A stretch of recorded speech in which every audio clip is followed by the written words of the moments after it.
Hi, live.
I've been crawling in the dark, looking for the answer.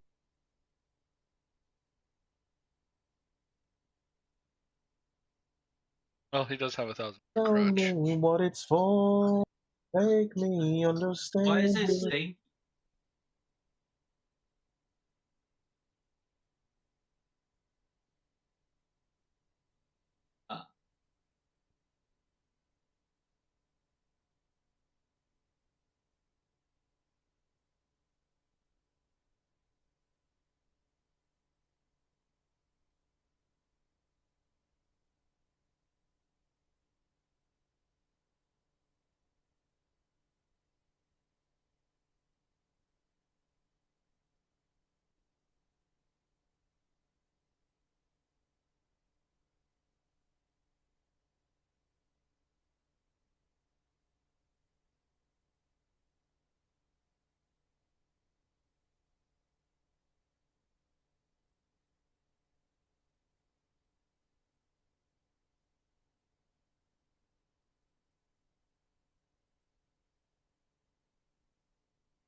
Fun.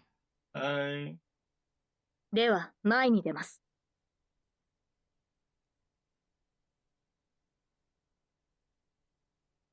Hello, everybody. Oh, how's it going?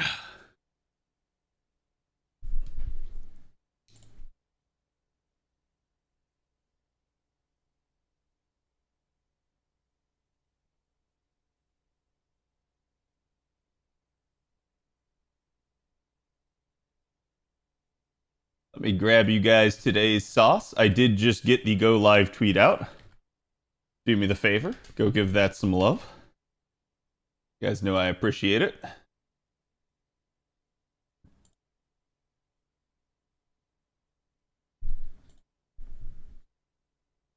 Ugh.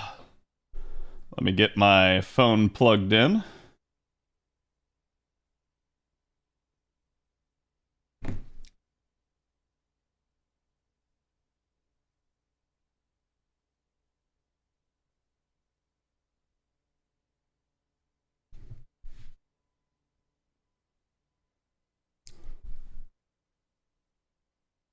Okay, let's get this party started. Hello, everybody. How are you guys doing today? Here is today's artwork, if I can find the right tab. Go give Level some love. He's a fantastic artist. Does draw Lartoria fairly frequently as well.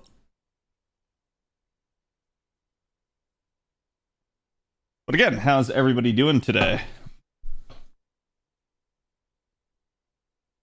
Doing well, and you? I'm doing all right. I tried to cook here before stream, and I just was making some burger patties in the skillet, and basically some rice and a vegetable to go with it, and it actually turned out good. And I didn't expect that was going to happen, because partway through the process, I was basically making a ton of patties for myself so that I wouldn't have to cook a whole bunch in the coming days. And basically, when I had 6 patties. When I got to the last 2, they had somehow, even though I had separated them already prior, they had grafted back together and like refrozen together, because these were just some frozen burger patties. And I was like, dude, what the heck? Like, how did this happen? Type deal. So then I start trying to separate them under some warm water, and instead, the patties just start falling apart and crumbling to pieces. So I'm like, fuck. So I had to throw it in the skillet, both the little parts and the like meatball like part that had refused to separate, right? Even in the skillet, trying to use my my spatula, I could not get them apart. And I was like, dude, there's no way. It's like, this is going to turn out so ass. Somehow, I managed to skew my skillet off of the eye on the stove, and then proceeded to get the smaller parts onto the edge so that they didn't cook nearly as fast. And then get the big meatball-like part into the middle of the skillet and properly cook it. And I actually cooked all of it like near perfect. Literally, I think one of the smaller parts was a little overcooked. That was it. Otherwise, everything else came out like still like almost like perfectly cooked for what that situation was. And I did not expect that. I thought I was going to completely mess it up, because that's usually what happens whenever something like this does happen. And I have to like sit there cooking on almost like 2 different heat levels. Usually I mess it up. I don't get it right. And that's why I was so surprised that it just ended up well. I did not think that would be the case.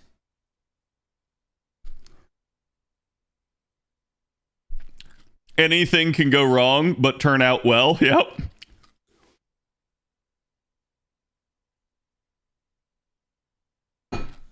I made a big old skillet thing of chicken and rice. Yeah. That's like, I was talking to the girl some on the side, and I was just like, usually I cook. And when I cook, I like to cook something that lasts multiple meals. Because to me, it's like, if I'm going to go to the effort and trouble of cooking and have to clean all of my stuff, I don't want to have to cook every day. So I'm going to make a lot of food so that it serves me multiple servings. But inevitably, then, as you're trying to like scale up recipes, shit goes wrong. So it just is what it is. But it made me like laugh, because I was like, I can't believe this turned out well. I thought At least with the last two, I figured I was going to have to throw them out. And then it just would have been like, okay, so instead I only got 4 patties made and it just wouldn't be a whole bunch. I was actually planning on eating only 1 patty at a time, but because of the nature of those 2 patties like messing up that way, I had to eat both of them. Which, like, now I'm just like, I'm stuffed, dude. I have not eaten that much in a while. But it made me go like, wow, I cannot believe that it turned out well. JPCQ is a pain in the ass. Good luck, huh? We'll see. I have not looked at it at all, so.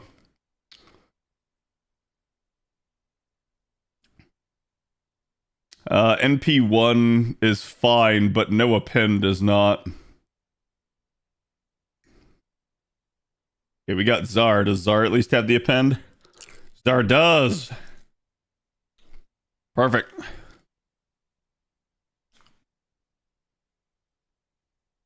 How do you like your burgers? A little under or well done? So, I'm weird, okay? Allow me, chat. Here is my burger scale. Sorry, I did not spell burger right.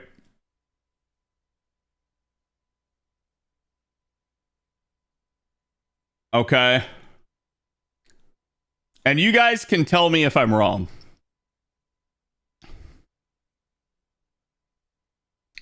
If I'm in a restaurant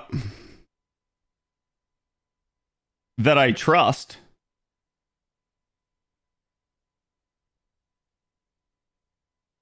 then it is medium rare.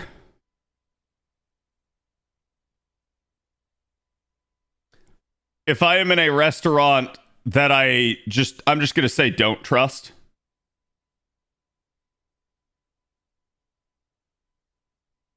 it is medium.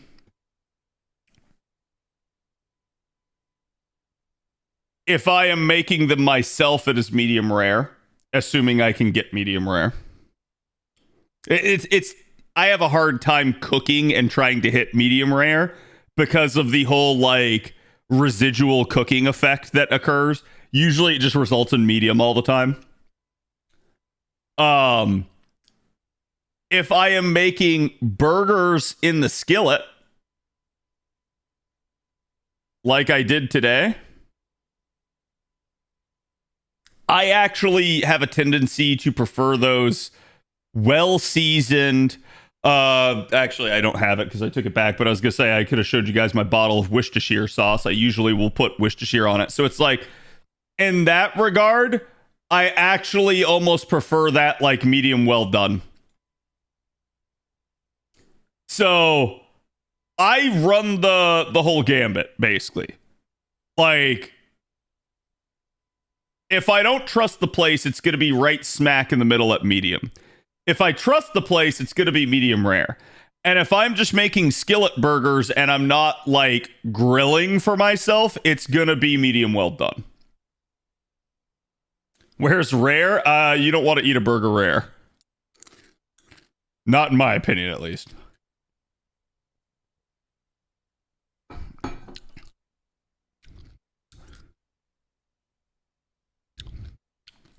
I don't want to look at ground beef for a while. Understandable.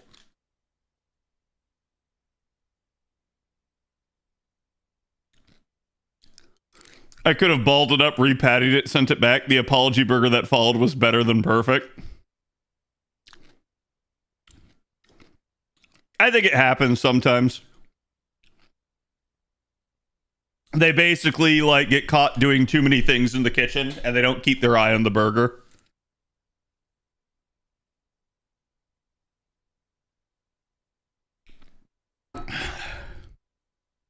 Burgers are always medium or higher. Steak, medium or less. Don't trust ground beef.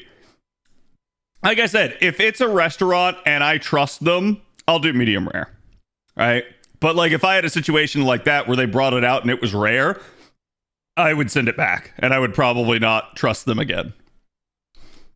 So it is what it is. And how do you know you can trust the restaurant? You don't. It's something that you'll have a feel for over time after eating at the restaurant, or you're just going to have to take a risk and trust them. Like if it's a little bit more of an upscale establishment, you might be able to, but even then, there's no guarantee that, again, like we were saying, that the chef is paying attention, right? So, but yeah, that is my burger scale. Whoops. I'm getting too used to clicking.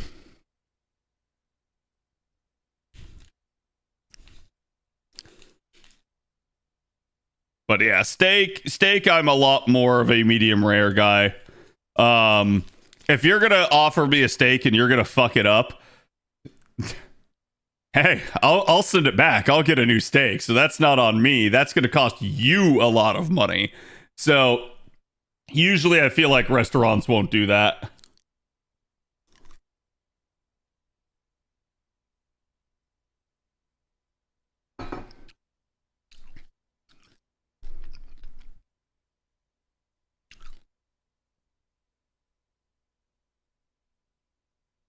I can make my own sauce and whatnot. Yeah. I like chat. If you're gonna make those frozen burgers in the skillet like I just did, I basically do it like this. I go out, I get Bubba burgers. I get the Angus ones because they're good. They're a little bit extra, but they're kind of better flavored to me. And then I just season the burger in, ironically enough, Montreal steak seasoning and Worcestershire.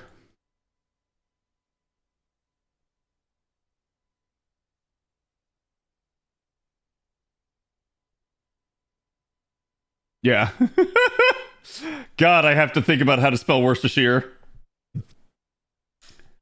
But yeah, basically these two things, that's all I need. It's like, it will make a fantastic skillet burger. It will have such great flavor. And you don't have to like do anything else to it.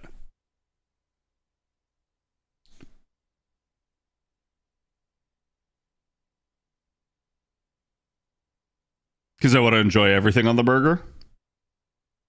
I don't mind getting a burger medium or medium rare.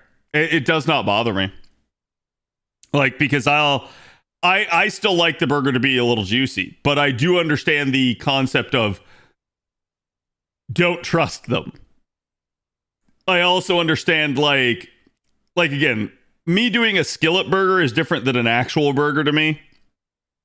An actual burger, I want it to be cooked just right, and I want it to have nice condiments and stuff on it.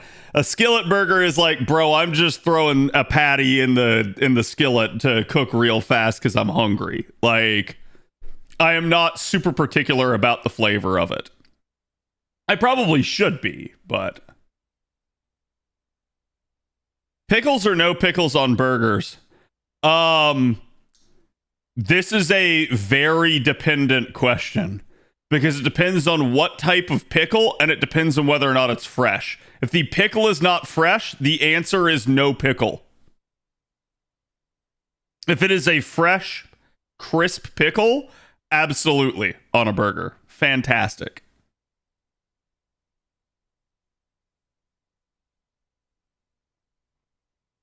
There's no H in Worcestershire. You're right, there isn't. Well, I mean, there is, but it's just in the Shire part, not in the Chester, which is funny because even the old school English spelling did not have an H in it either. Because it was probably spelled, instead of it Chester like with an H, because it produced a similar sound, it was probably spelled like that.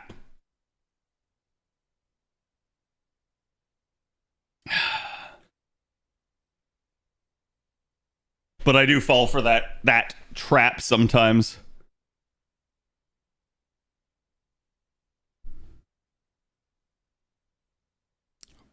Worcestershire? No, it's war. So, as if you wore clothing.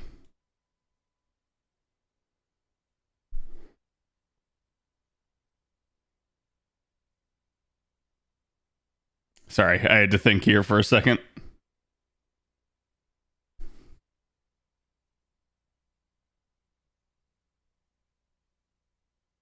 Worcestershire sauce, yes. Like, don't ask me why, chat, but that's just the blend of a lot of like old English, Germanic, and like Norse languages all together.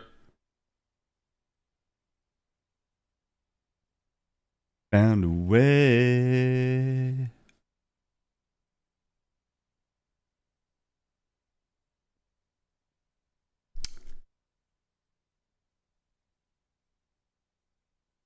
Come on, you can do it. She did it. 455k with one crit. Worcestershire? No, because there's no T. It's just Worcestershire. Don't ask me why. I could not tell you where the origin of the sauce comes from. Let's actually see.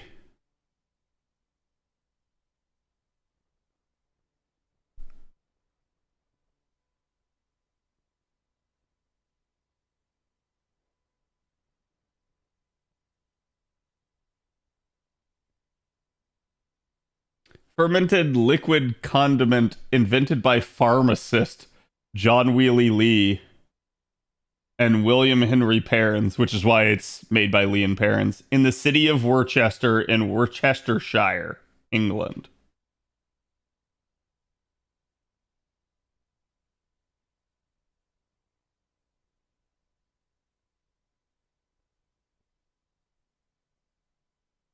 I mean, the first half of the 19th century. Okay. So basically the early 1800s. Worcestershire sauce has been a generic term since 1876. The High Court of Justice ruled that Lee and Perrins did not own a trademark for the name Worcestershire.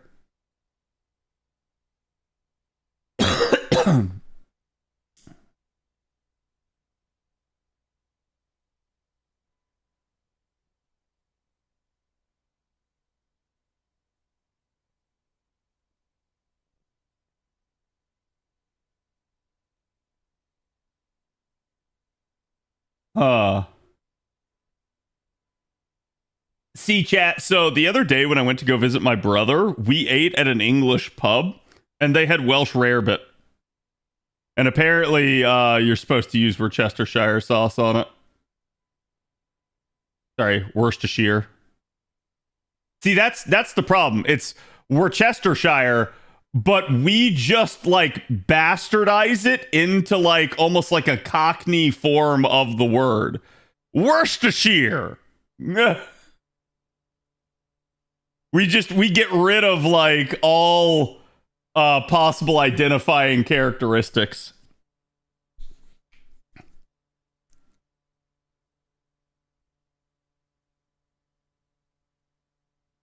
That's the expired version of it. Well, it's funny because Welsh rarebit is also known as fuck, I fucked up. I popped everything. It's also known as Welsh rabbit.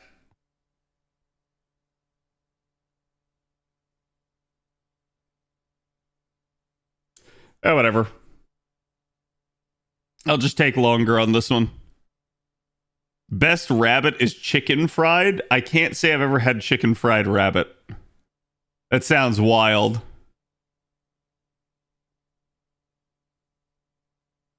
Fresh pickles are peak. They are. Like, I know English food gets a bad rap, but honestly, having been to and eaten in the British Isles multiple times, I love it. I could eat there forever and I would have no complaints. There is so many good like soups and stews, meat pies, just things that are just absolutely fucking delicious. And like I said, it gets a bad rap, but ultimately I think it's actually really, really good.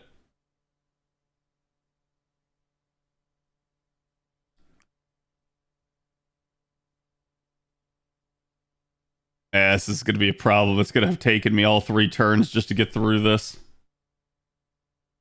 So I basically got to get the other Tiamat to her NP.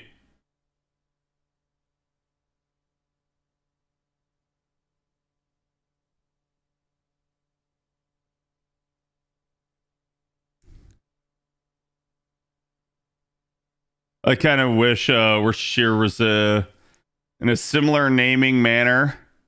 It's only champagne if it's from France. So we could call it something less stupid. It basically is, but like you saw, because the like British court did not award them the trademark, they don't have that special protection like a lot of things do.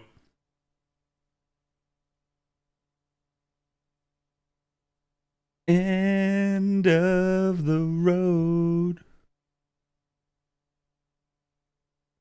Do it like that. Pies and stews are our specialty. Yep. What counts as British food? A lot more than you think. For instance, curry is British food. You wouldn't realize it, but it actually basically originated in Britain. It was the Indians who made it, but they made it in Britain.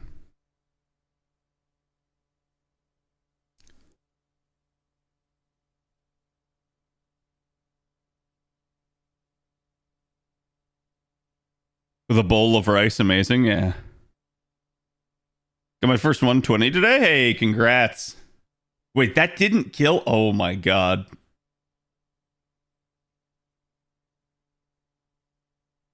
Do it like that. Hopefully that's enough. Wait, what? Oh, it buff stripped me. Oh my god. Wow.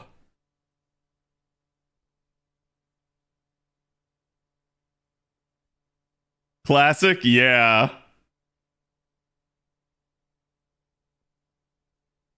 See, this is like a textbook example of like shit can go wrong in a Tiamat comp.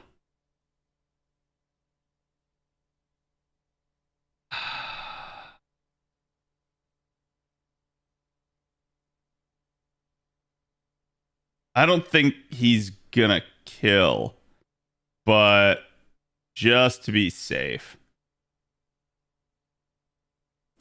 gonna take the triple arts chain here, and it should be enough that I'm able to kill with just one crit.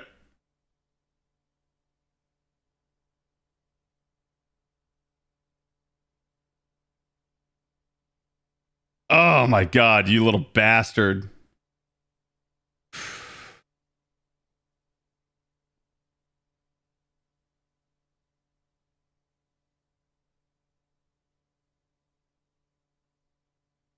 There we go. At least I got the healing in. Oh, come on, dude. Give me the crit star bomb. Holy crap.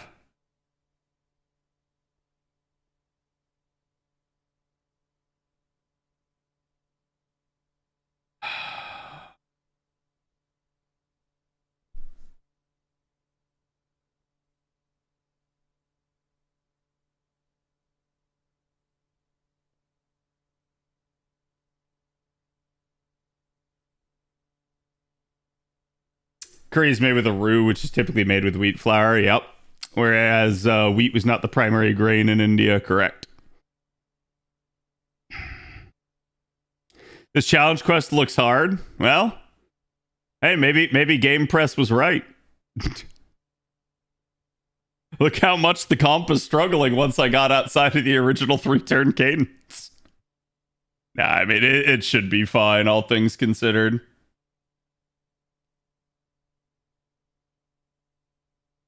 It's just the buff strip there was like actually the worst thing imaginable.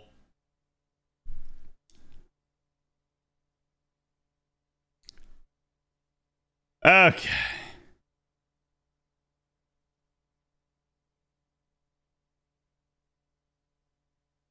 That was not great damage, but I'll take it. Still able to mop it up with the crits. Just a 9-turn. Yeah, honestly, it's a testament to like how good Tiamat is that it was able to overcome this because I feel like most other comps there would have just died.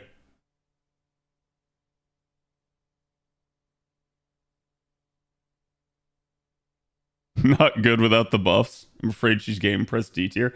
Listen, I see people mocking Game Press suddenly. And I'm like, I hated Game Press before it was cool to hate Game Press. Okay? I want you guys to understand that. Like, I've been saying they were bad for years.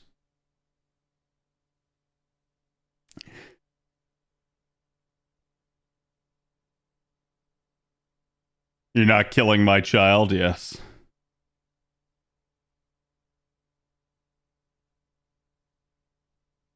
Okay, Wayne got me.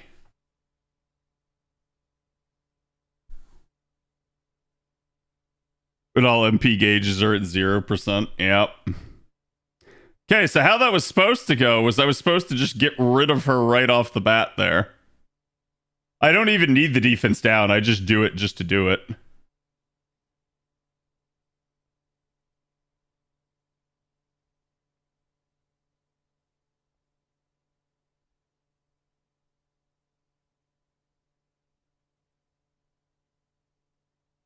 But the reason it's kind of essential is because you need an AoE NP. That's what allows you to clear wave 1.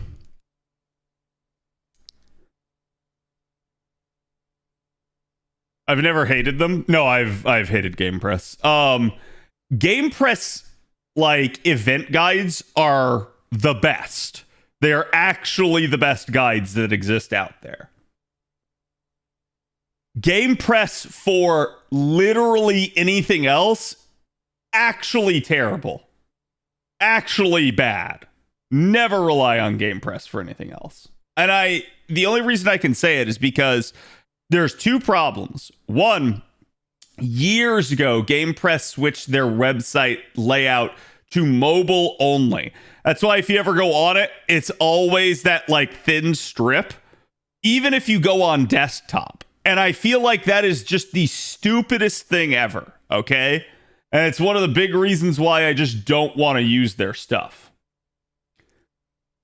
And then the second is, as we've mentioned before, any sort of like take on unit viability or capability, they're just completely and laughably wrong on, and they always have been. There has never been a point where they were good at their job. Like, there is a point where you could say, like, people can disagree over certain things. Ooh, this is not ideal, but there we go. But, like, it's not even to that level. Most of their servant analyses are just flat out bad. Like actually flat out bad. And I'm going to say they have never been good. Though I'll be honest with you guys, and I will say that I do feel like that's the case with almost a lot of like servant analysis type stuff over the years. Most of them just are bad. I don't know why.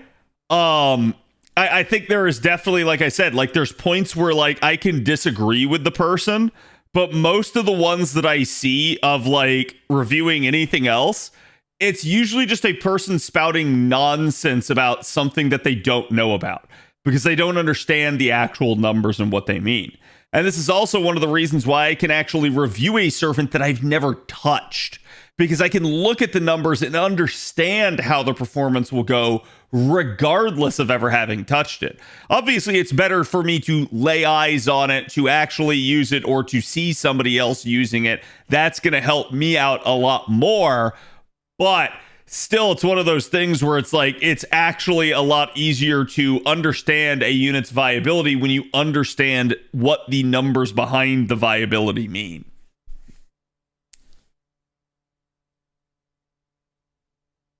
At least they make it easy to follow walkthroughs. Yeah, like I said, the event walkthroughs are just good. I should have done one of the Tiamat NPs, but whatever.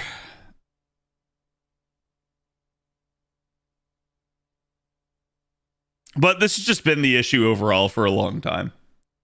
And unfortunately, I'm going to say this.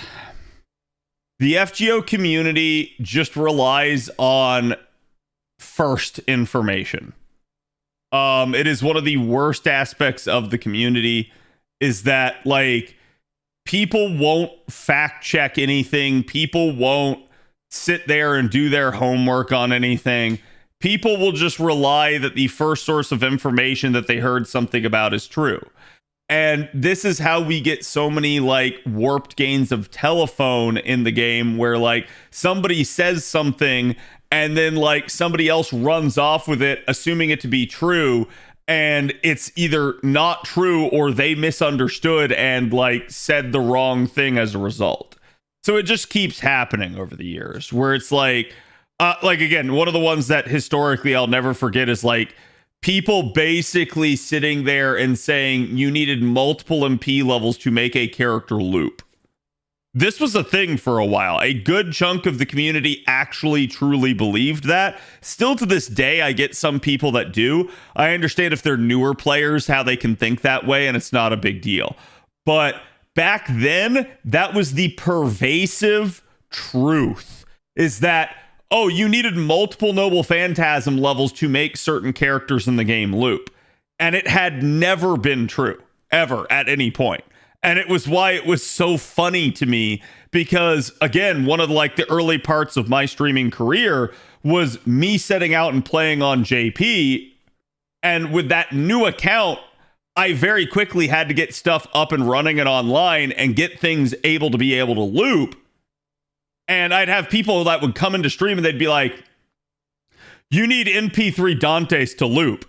And on the screen would be an NP1 Dantes looping while they're saying that. And I would be like, yeah? Tell me more.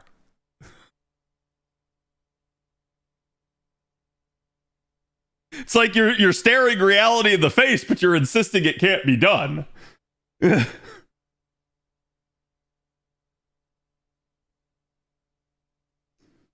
Did you ever get confirmation on if class score counts towards crit cap? Class score and fourth append both count towards the crit cap. They are not unique in any way.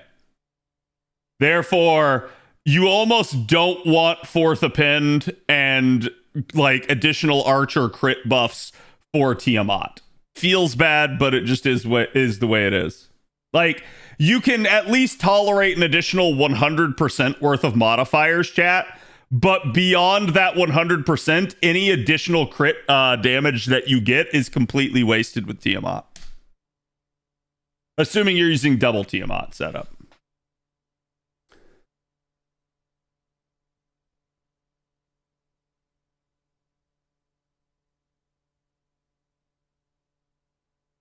You would need NP levels to loop if you needed the NP refund from Overkill for specific nodes, right? I'm just going to be honest with you, and I'm going to tell you that it's very rare that anything like that would ever actually be the case. Usually the number one determinant is just going to be applying more buffs. So would a higher NP level work, or would like 10% more NP gain be better? 10% more MP gain would almost always be better in that circumstance.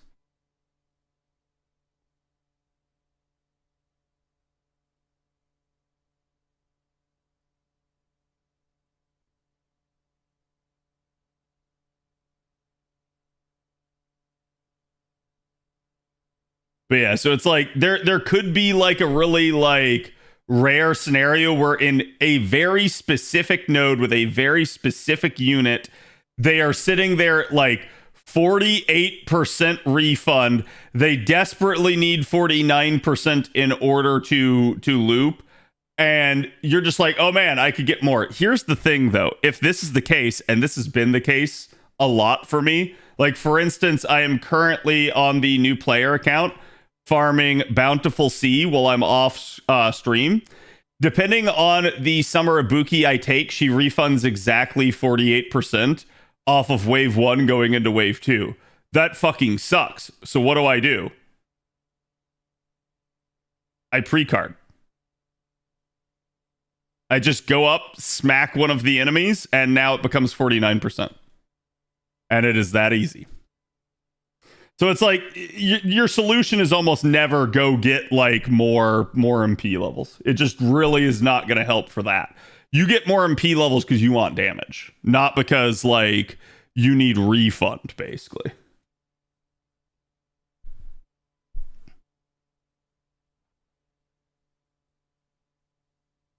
By the way, JP maintenance tonight. I wonder what it's for. Maybe we are do a DL campaign. I don't know if Trebs is still around, but did they say when we're getting the new event? Like, I assume we have to have a live stream for that, and I don't know when the heck that's happening.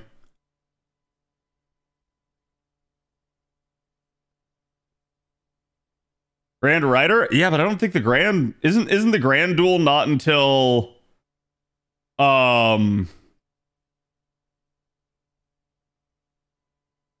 isn't it not until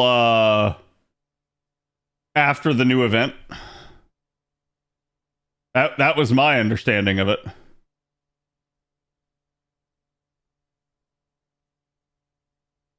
Hey.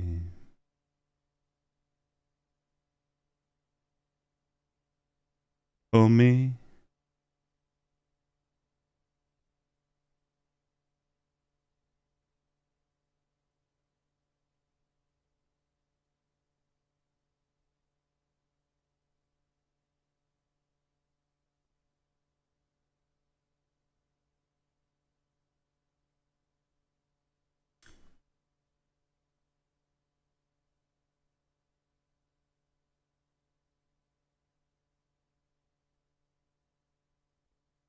Sorry, Chad. I'm just trying to double check here. Grand Duel sometime unspecified during September. Yeah. Yeah, I was gonna say I didn't think Trump streamed today, but I have had such a busy week that I have not been able to like hang out on Twitch very much.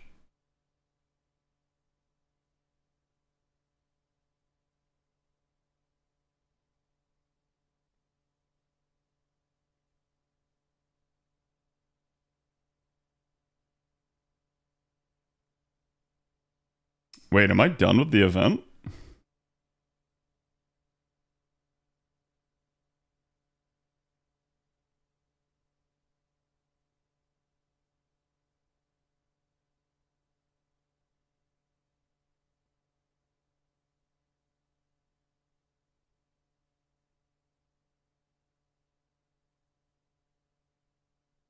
No, don't we need 90,000 points? Yeah, so I just need more points. None of the craft essence give points, right, chat? I'm not like completely dumb.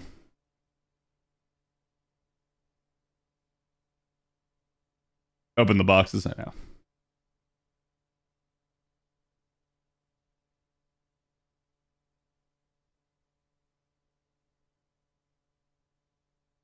Wait, can I only open 100 at a time? Is that what's happening? Oh my god.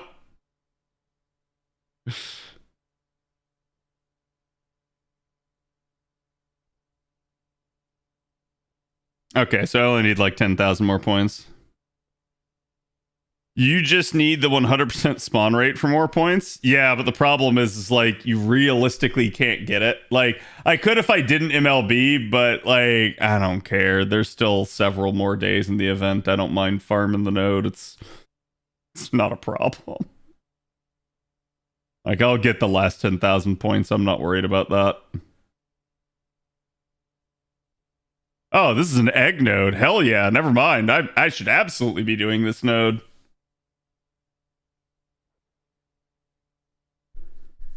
You're in MLB, support MLB, and one more caps you if you got an extra drop. I may have. I don't know. I'd have to double check.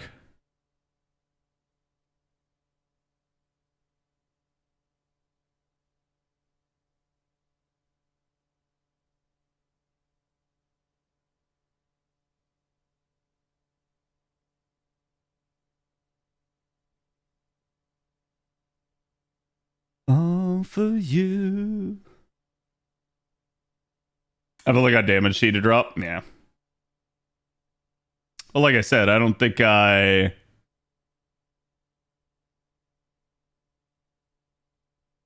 Passing out when all news, just like you. Huh? Where is my... Okay, there's my MLB, so I don't have a spare drop. Actually, how's my bond coming? Not bad. Not bad. I gotta get Assassin done because Assassin is the next month, chat. So it's gonna take me a bit to get her up and running. Plus, like I said, I only have like 2 copies of her, so I need all the help I can get in that regard.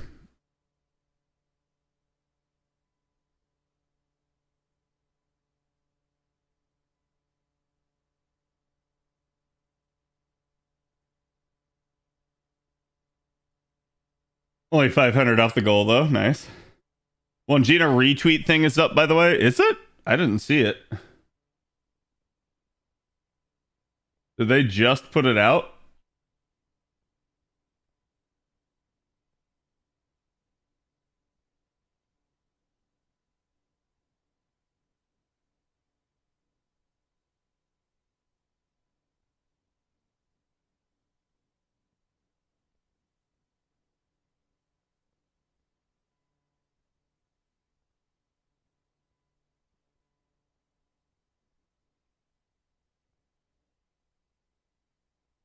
Wow, it's 5 hours ago and it just did not even show up on my feed.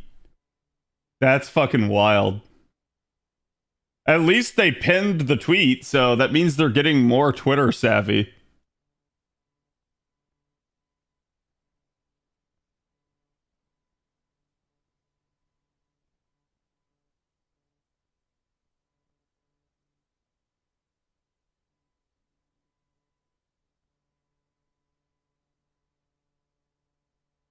Oh, also, chat.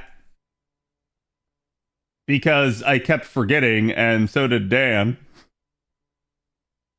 Here is a link to the sauce from the beginning of stream.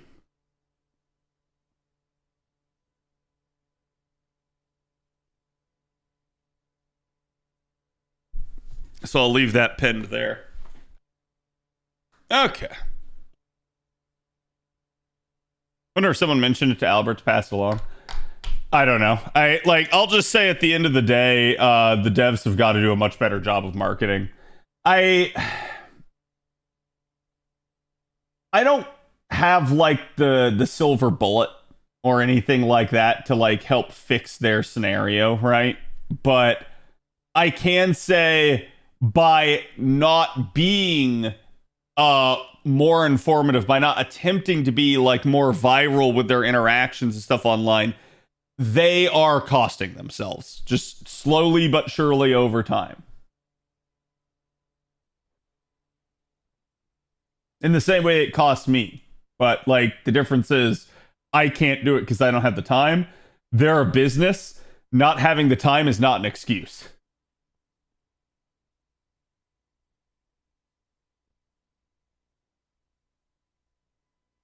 What the fuck? And yeah, we have the back to school campaign on NA.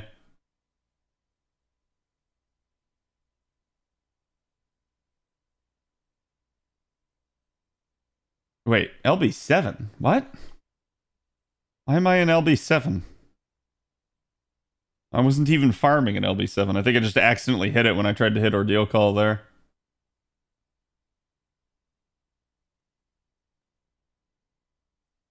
Come on, capture card. There you go. How is chat's week going, by the way? Anybody do anything interesting or fun?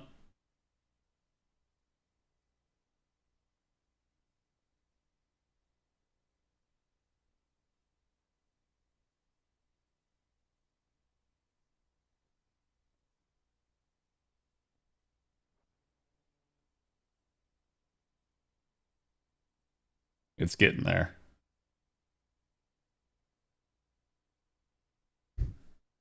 A rare non-saber art? What, for today? Today is saber. Look closer. It looks like Omi-san, but it's Artoria-san.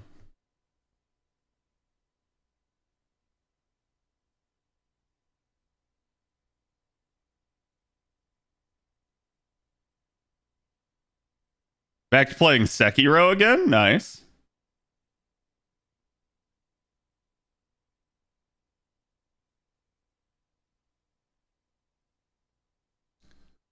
Started a weekly gaming thing with a buddy. Lego Lord of the Rings can be surprisingly fun and annoying. I picked up the $5 like Lego Batman bundle, and it's been fun.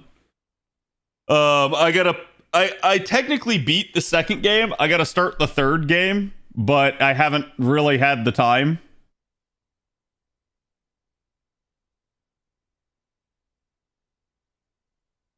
I have 50 drop frames, which is nothing. That's a tiny amount. But other than that, I don't show any issues.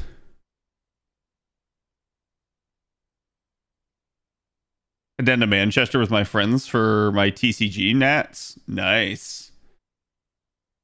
Is Manchester the one that's like really rough and that you shouldn't be like outside at night in?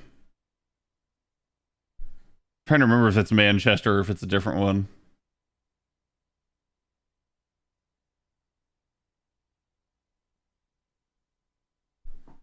That's Dundee. Okay.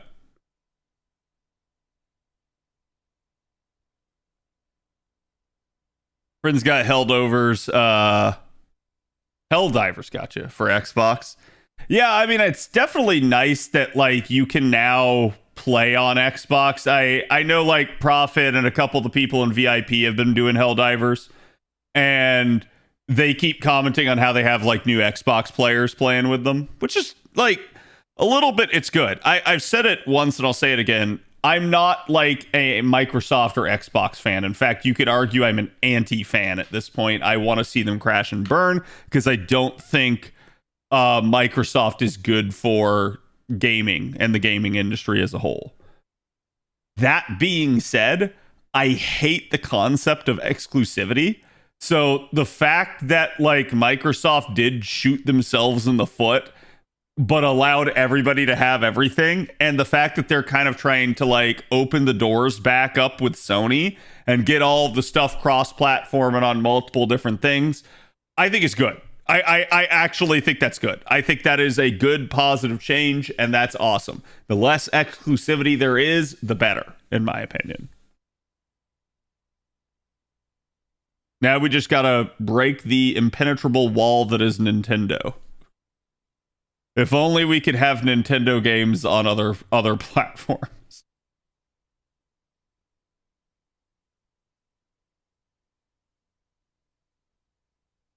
On the last stage of Kolana 2. Wait, what's Kolana 2?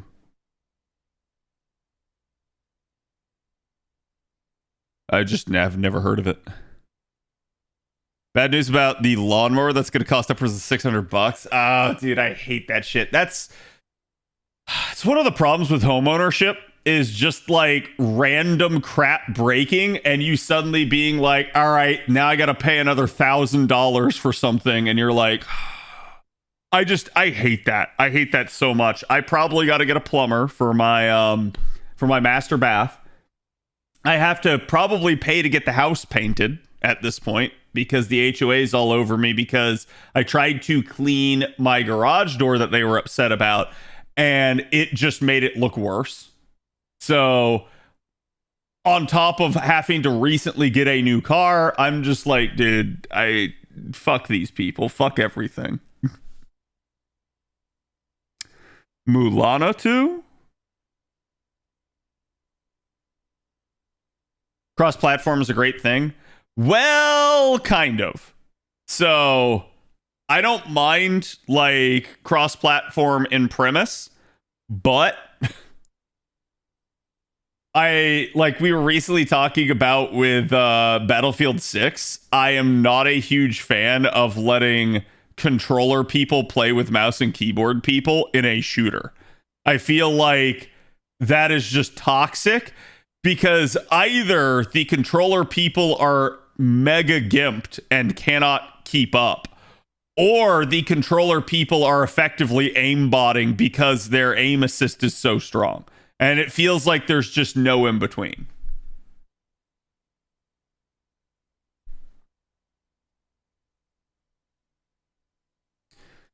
OC, want to have any Melty Blood spoilers? I don't think so. I have not played Melty Blood, but I think OC1 story is pretty self-contained. It just includes characters that you might recognize.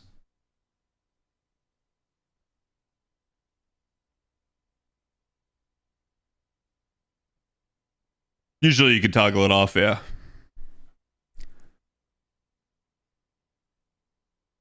Hacks, thank you for the sub. Appreciate it, my man. How you doing today?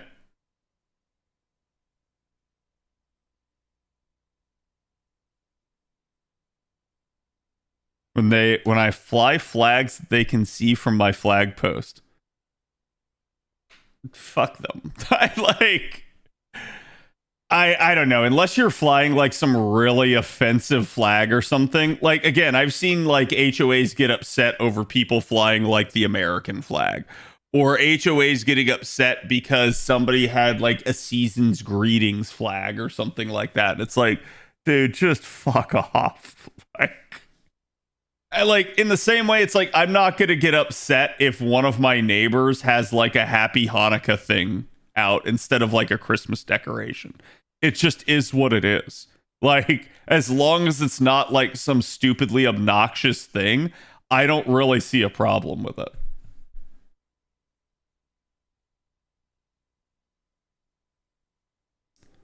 Klonoa, okay. I feel like I've heard of Klonoa before. Flag toast intolerant, yes. All right, we got all the dailies done on NA and, well, technically not on NA because I guess I was doing them while it was going off. I do have the FP summons though. I'm just gonna go ahead and do a second summon here because I don't want to risk not remembering. Because I'm not good about doing my daily FP rolls on anything other than the new player account. And there we go. That gets all the master missions done. Like your love.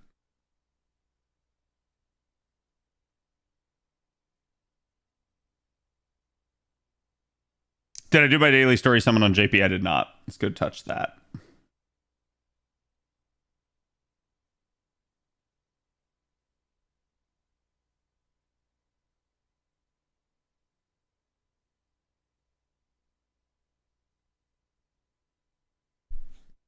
I think I've still only missed the one. Because I think I'm still one behind everybody on the multi-spin. But it be what it be. Okay.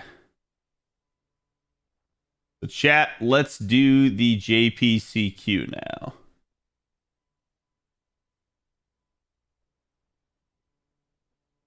It's not worth fighting for.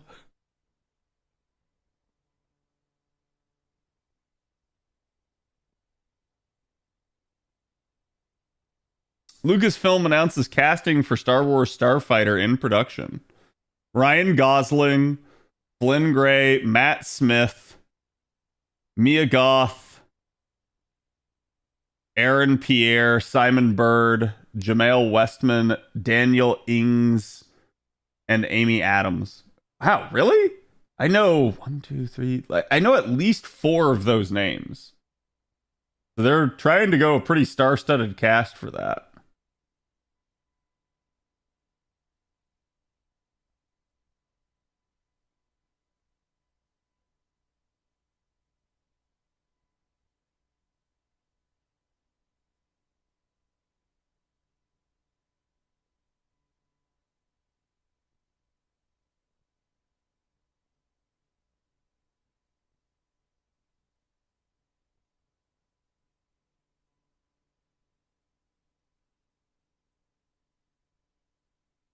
Chat, did you know that a butt was a medieval unit of measuring wine?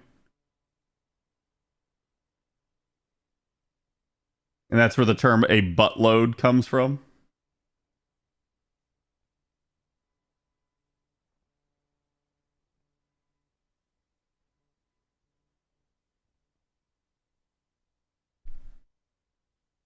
Are they still doing that Rey Solo movie? That I don't know. Sorry, I don't know why I clicked into Twitter. I was looking for my stupid tab for fandom. Although I don't know if fandom even has the CQ up. Knowing my luck, probably not.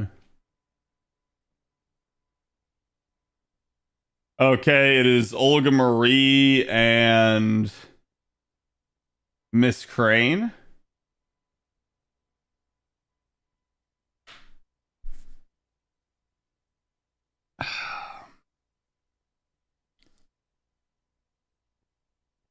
I'm just trying to think about like what works best here.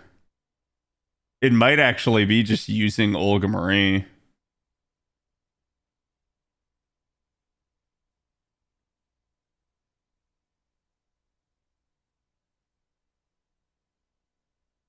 Hmm.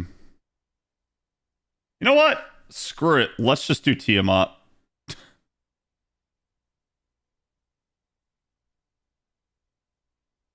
Let's just keep going through and let me see if I can just like laugh at this. Have a damage C. Have a damage C.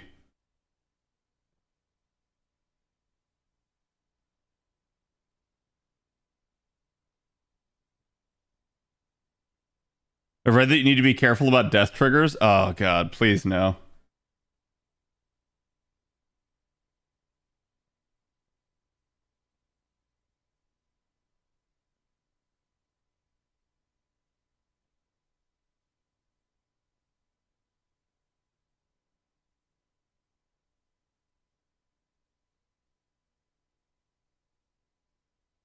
Okay, so Miss Crane is MP sealed.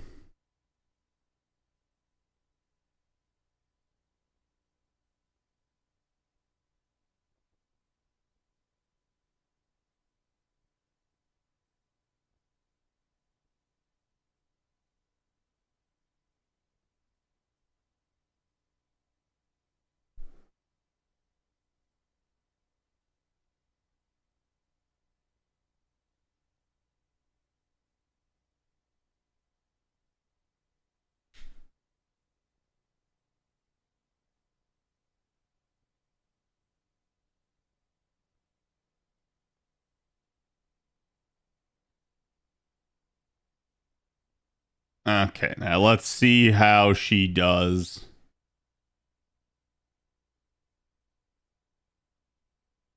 Do break bar guts? Yeah.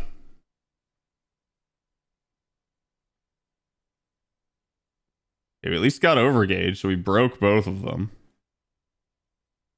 Oh, Invuln's annoying. And I'm taunted. Really?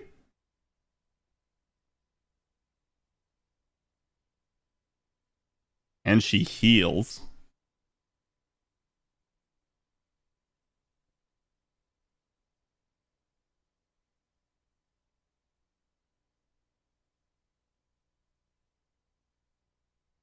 Actually, hold on. What is this?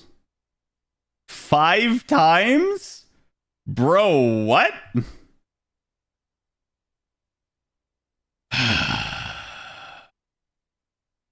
I think this is just a keep Tiamat looping.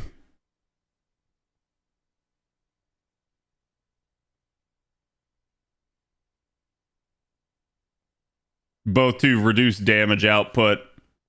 Ow! What the actual fuck?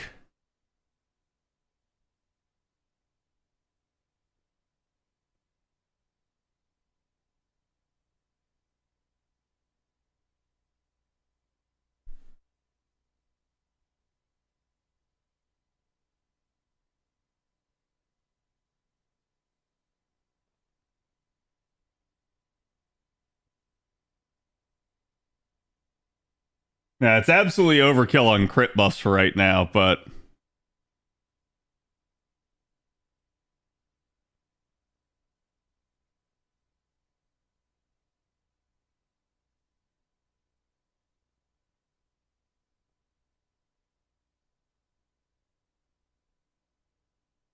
hmm.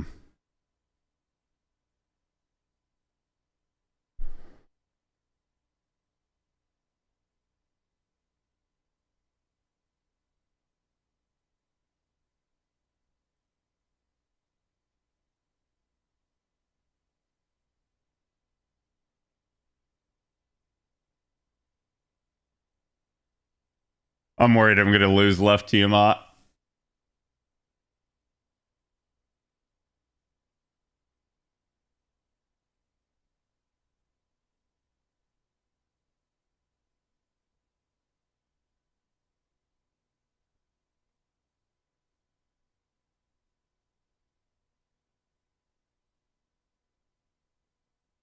This is not a good scenario.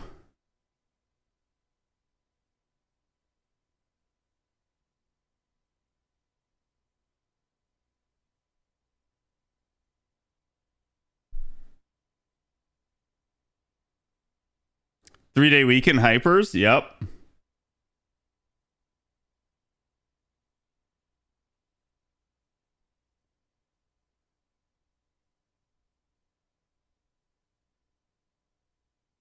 Okay, we got the bar pop there.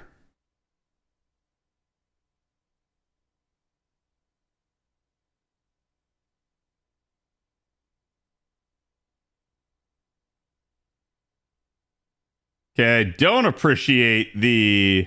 Wait. Huh? I thought Miss Crane was in peeing. Wait, what?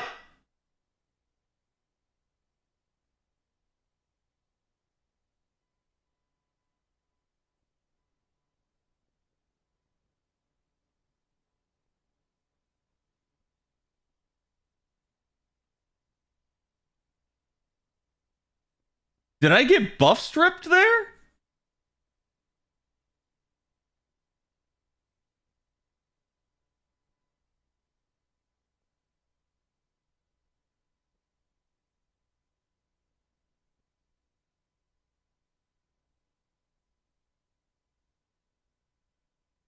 I'm so confused.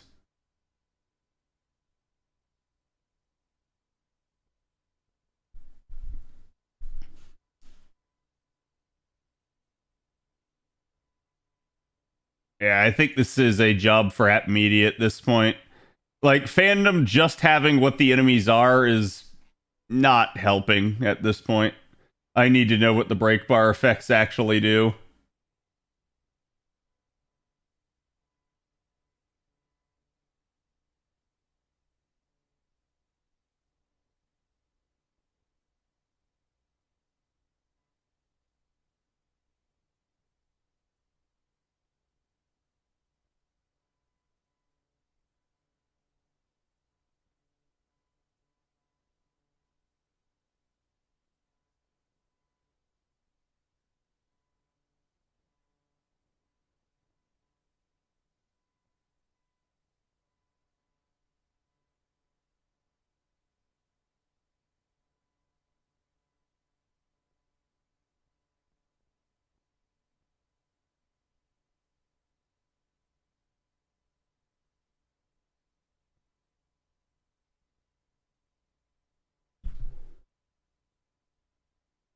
Yeah, I'm trying to find the high difficulty quest here, but I'm not seeing it.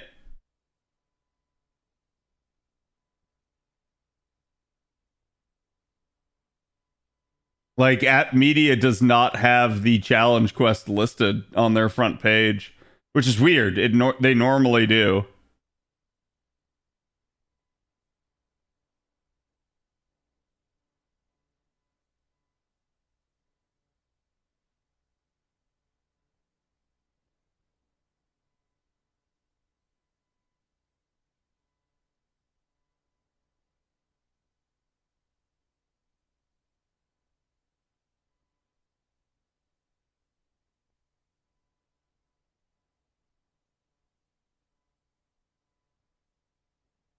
this it? Yeah, here we go.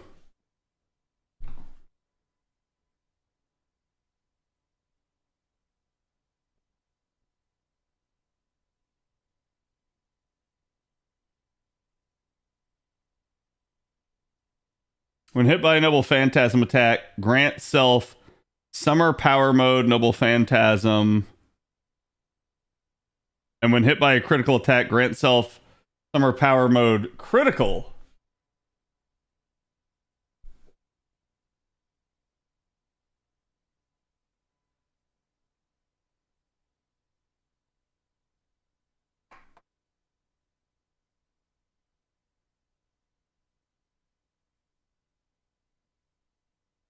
The first break bar, she basically increases her charge.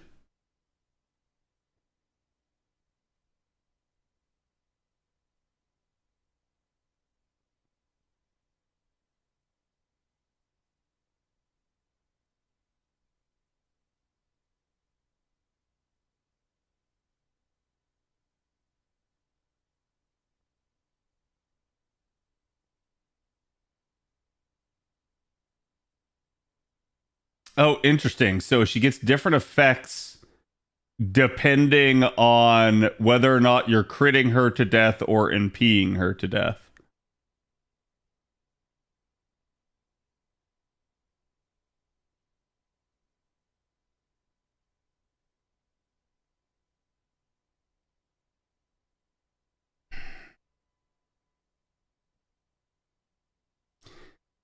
Second break, she gets Invincible Pierce.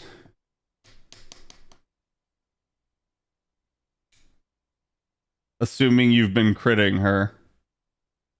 So that's... I hate to say it, but that's just evil. Because that's literally like... So you break the second break bar. Your strategy has been to crit her down. Logically, in this event, that means that you were probably using Tiamat. So literally, she just goes, oh, I automatically get Invuln Pierce to counter you, and therefore, you trying to use Tiamat's Noble Phantasm to live means I just win. And, like, I kind of hate when the devs do something that's, like, that targetedly specific, and it's like, they know what you're going to be running as the player, and so they basically just try to fuck with it. And it's like, it's sad because you want to use the new unit in a CQ environment to see how good they are, and then they just basically hard counter the CQ against them.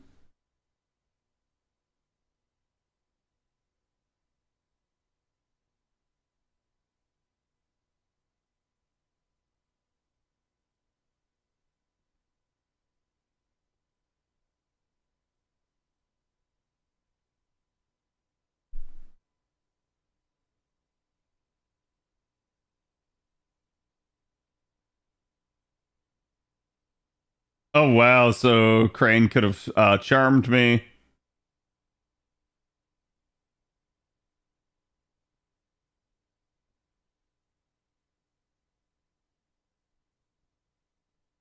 So first break, Crane taunts. We knew that. Invincibility 5 times 3 turns.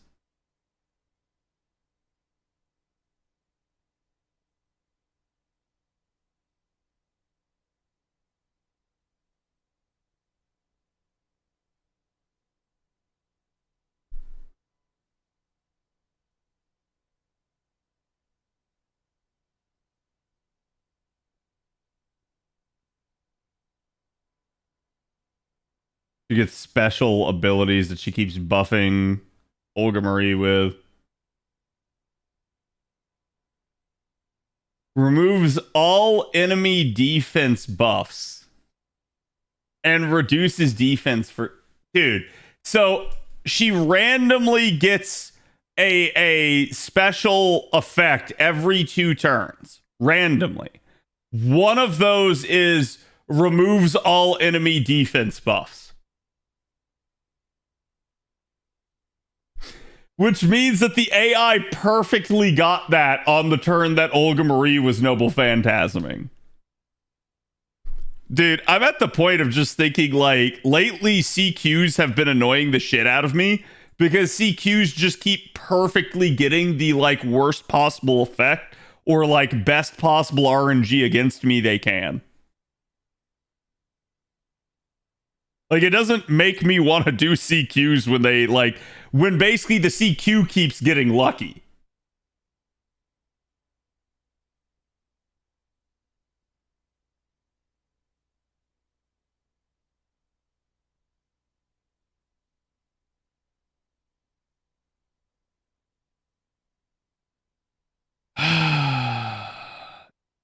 Yeah, I hate to say it. I think this one is just a, like, a Invincible comp one. Because they're basically just saying this is all luck, and that, like, if you're lucky, like, they never use the problematic effects. If you're unlucky, they do. And you're just screwed.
Or spreads you can't kill Olga with someone that's supposed to humanity. I think you can, but you would just have to keep doing it, which would be problematic.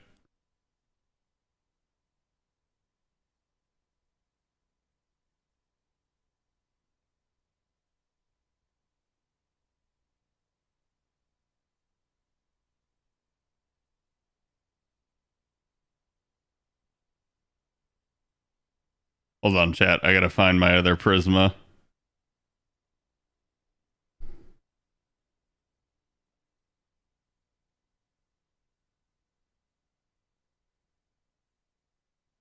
That is still too much.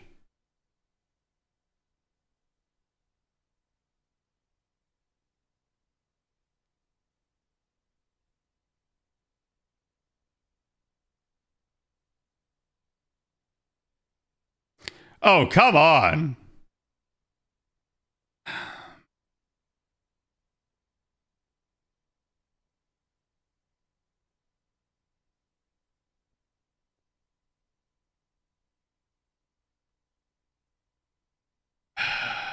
I don't even have a 2-star one.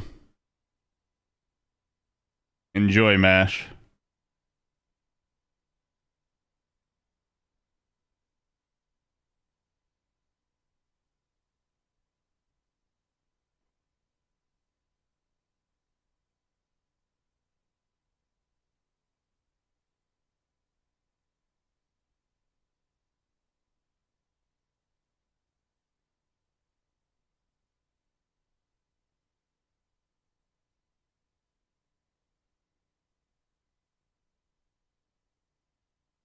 Wonder how Summer Nero would do with the new anti-beast buff.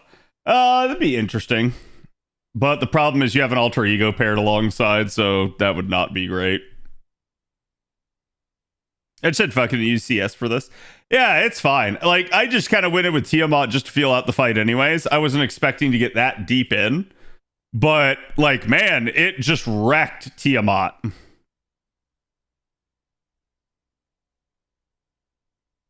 I actually think I'm going to sit on Musashi's first skill here. Or, sorry, third skill.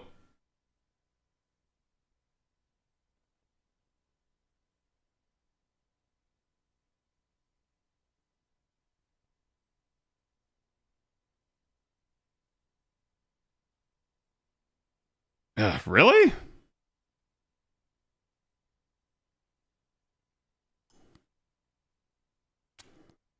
This is already just such a weird card allotment here, turn one.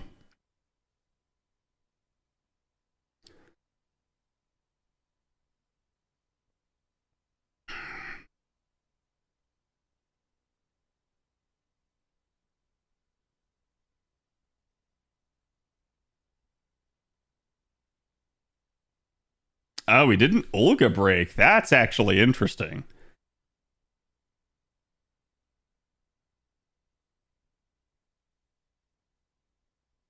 Okay, good. That's actually perfect that she hit her.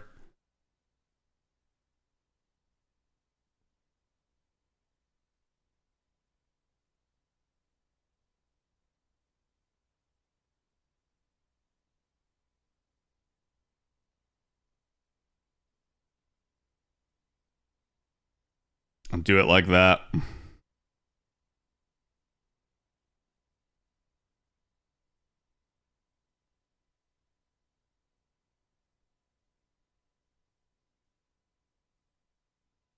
It's actually kind of wild that an alter ego is hitting a pretender that hard as well, because pretenders are the counter to alter egos.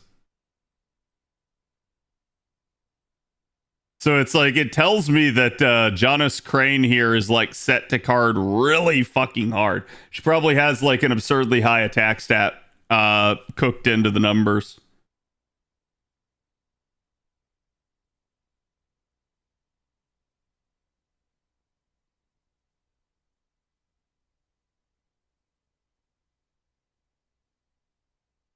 Oh, MP seal. Yuck.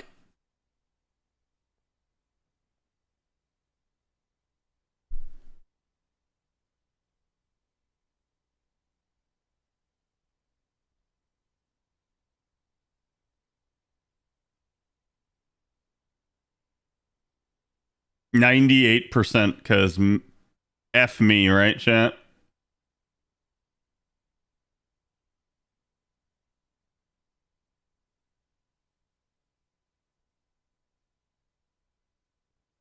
Wait, what? Hold on, did I forget something about Jonas Crane?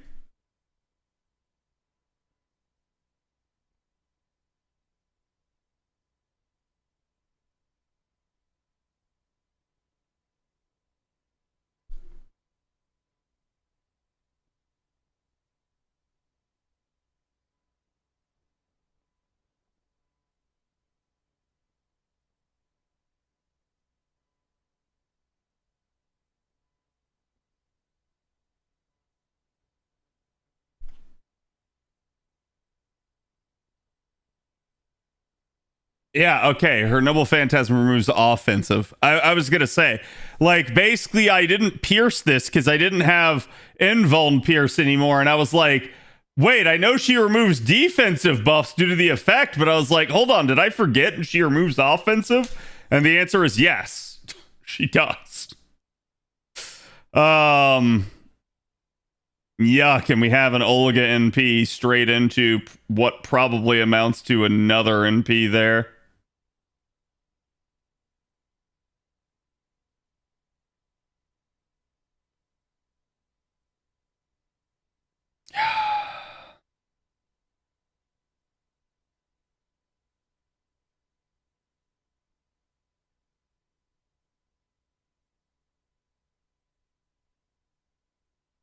I think I just card for this turn since I should be protected. But I'm a little bit worried about the charm.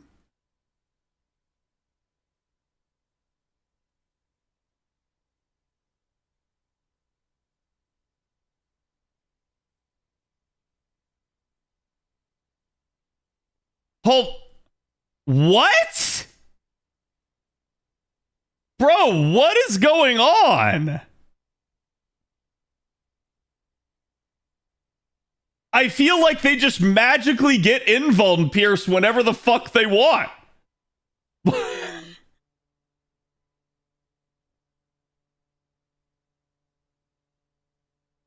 You hit her, you lose buffs? Wait, what?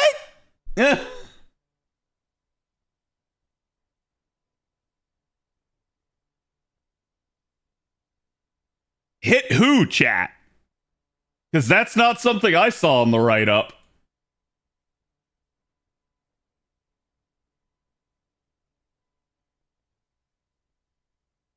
Crane?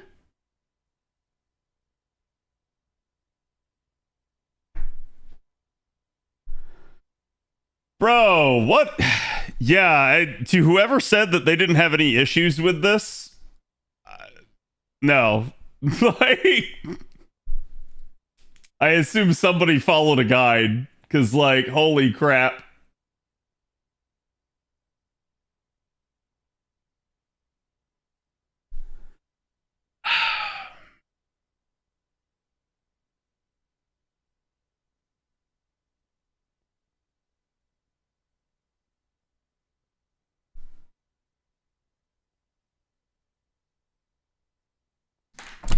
It is just a repeated effect.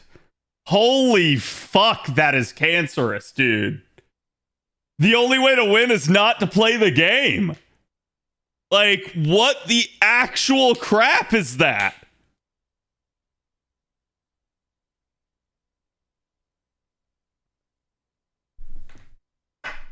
This is the no buffs allowed fight? Yeah.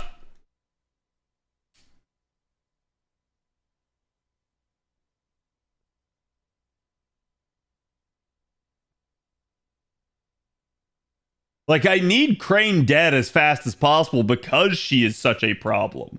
But also, like, Crane taunting just forces me to hit her and forces me into this effect.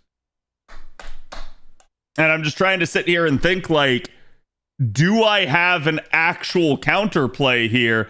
And I think my only counterplay is to send that and then basically do that.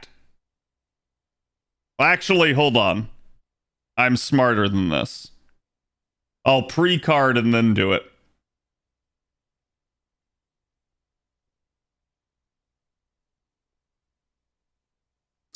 This is actual trash tier design. Yeah, I don't like this. I'm okay with, like, having to, like, navigate my way through things, but the way they have it set up, this is just another, like, RNG, like, kind of crap fest where it just feels like the devs have stacked buff removal and stuff, but then they are using particular units that would be kind of annoying to counter with anybody that has buff removal resistance. So it's like they've just designed the fight to be as problematic as possible. And this is always something that they can do, don't get me wrong, but it is definitely something that does not endear me to them. Pre-card, yeah, that's what I was going back to do. Is the buff removal 500%? That's a good question. I actually don't know. I have no idea if that's a thing.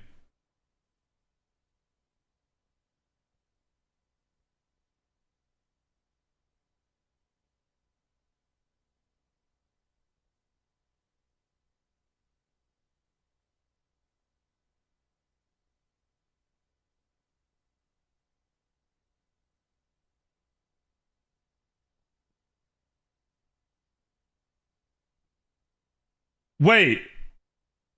When you defeat Crane, she permanently gives this effect to the president? So whenever you attack the president, you lose defensive buffs.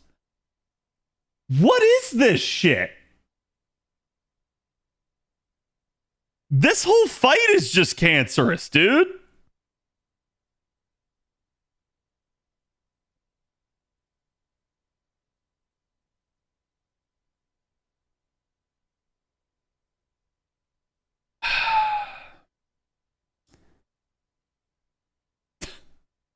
Nobody has any defensive buffs left. This shit is so ass, dude.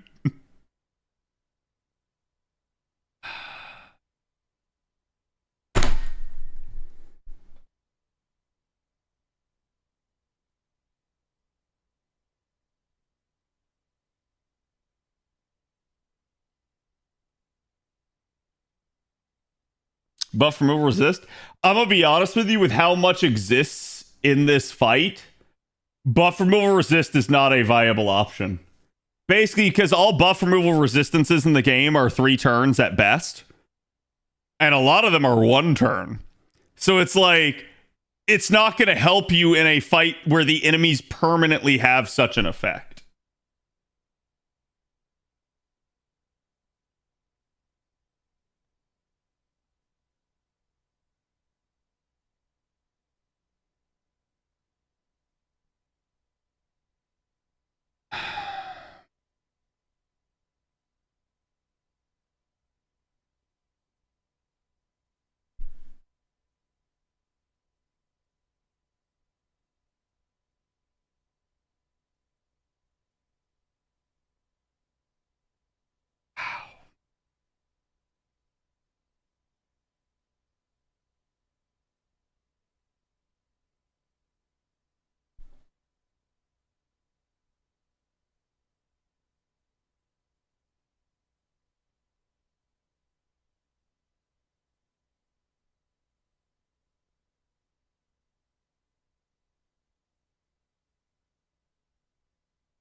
You just spam NPC.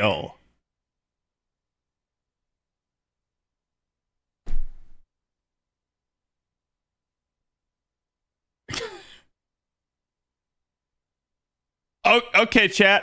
How did you guys do this? I'm actually kind of stumped. Because just about every option I can think of to get through this fight counters.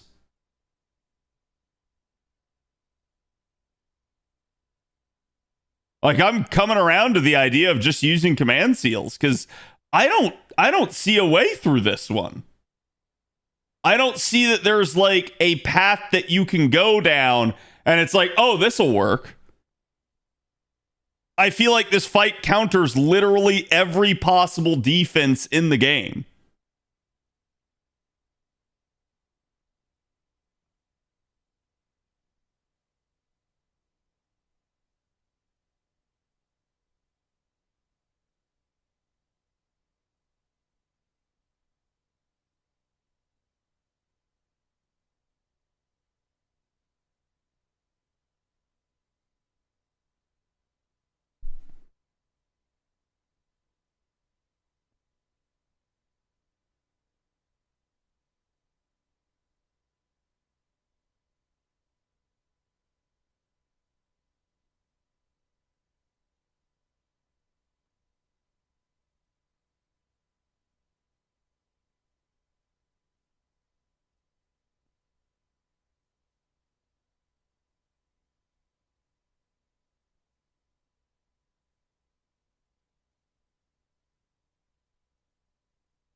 That's going to get removed. Because I'm going to end up hitting John S. Crane. And that will remove the defensive buff. I went from wanting to kill her as fast as possible to now I want to kill Olga as fast as possible. But it's like nigh impossible to do so due to the taunt and other mechanics.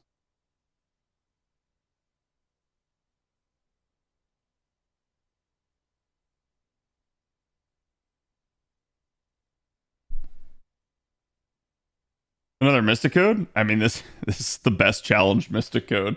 Like, I hate using it for that. I actually hate using it for that.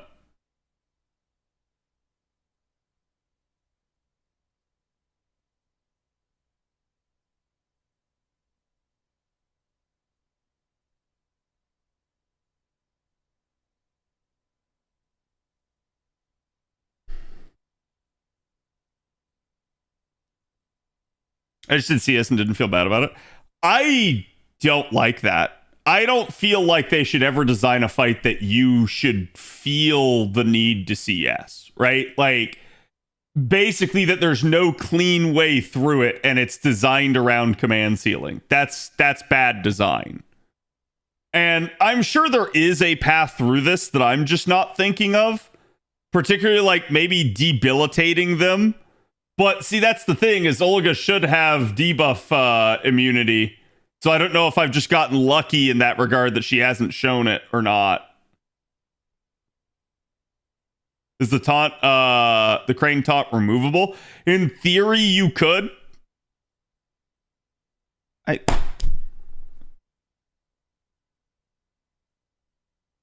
Does Olga just pierce in peace in this CQ? Like, this shit's straight ass, dude.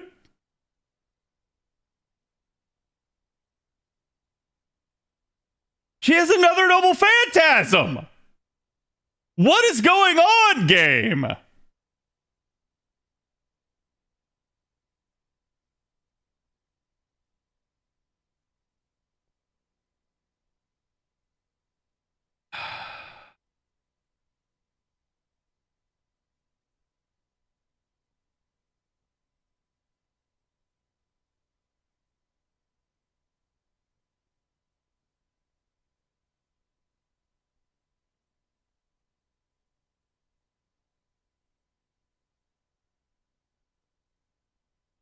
Yeah, buff removal feels like that might be the way, but so many, like if you look at Olga, for instance, nothing on her is removable. And Olga just keeps getting stronger and stronger every time you hit her with anything.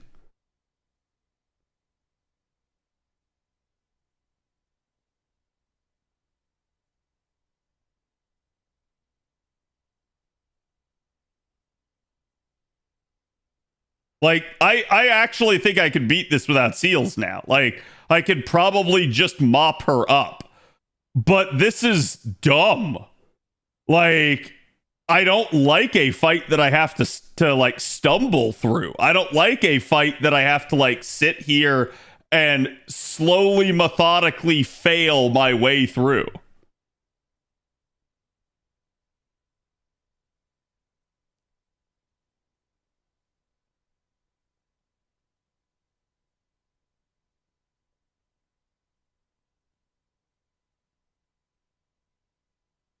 I'm just going to go ahead and do that for safety purposes. God. And she's resistant. I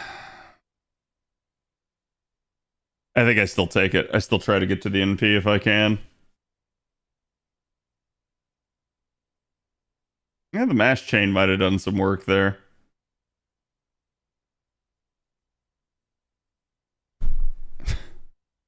There we go. Get stunned.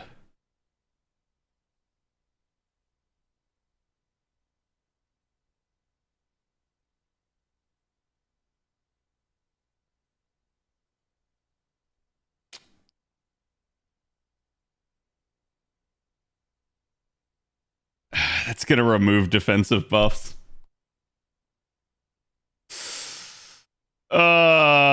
Dude.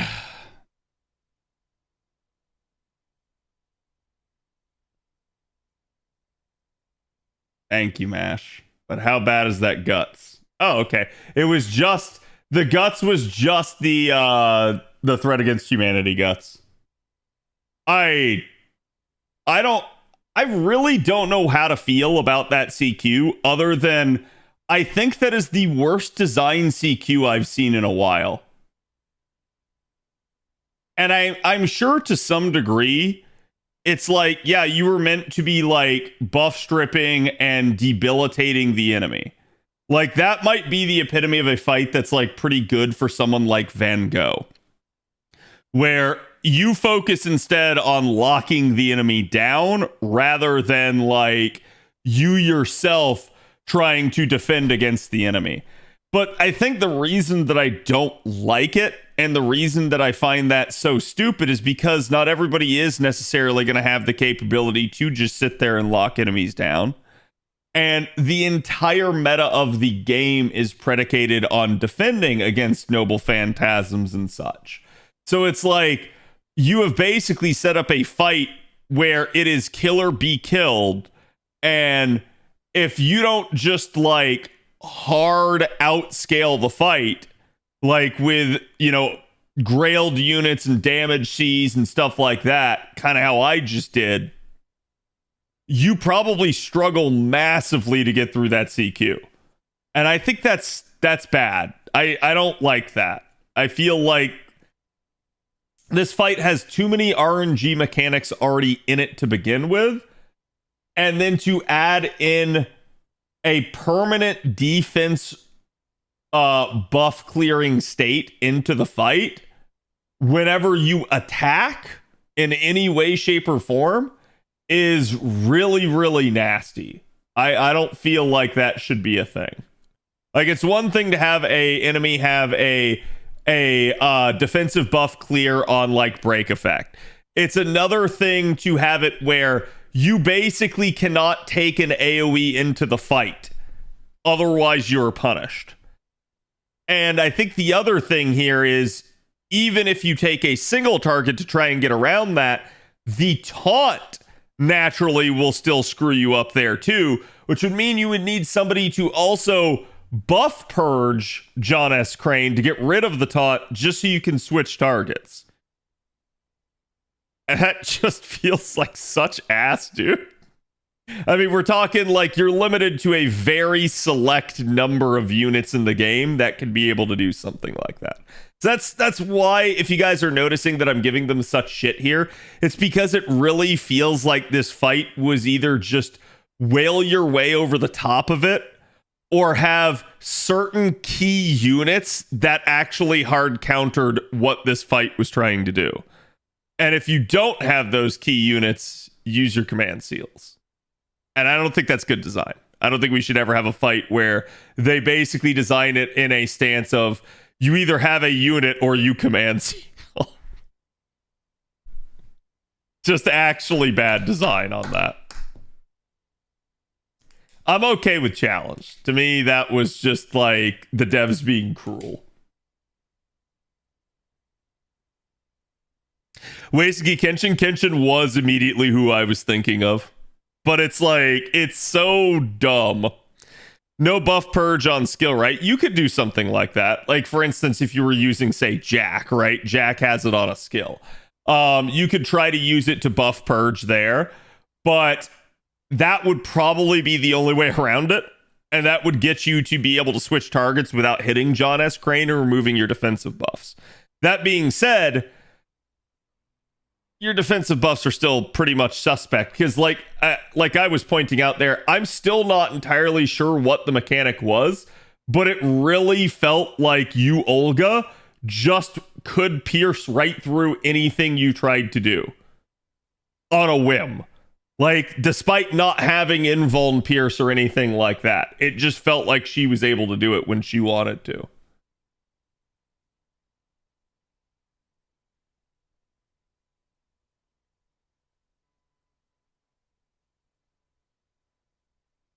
Yeah, so even App Media basically on this says it's difficult, retry it if you have to, and if it's too much trouble, just use a continue, aka pop your seals. Like, That's bad when a guide site is telling you just pop your command seals. Because they don't normally say that. Like, so I don't know. I think that one's just a pretty oof.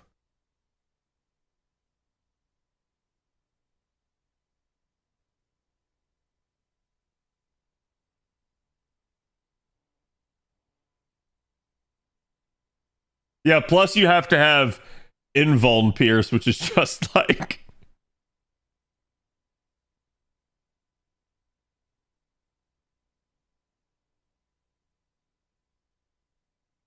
Yeah, they recommended MASH. Like Paladin MASH chat. So like, goddamn, dude.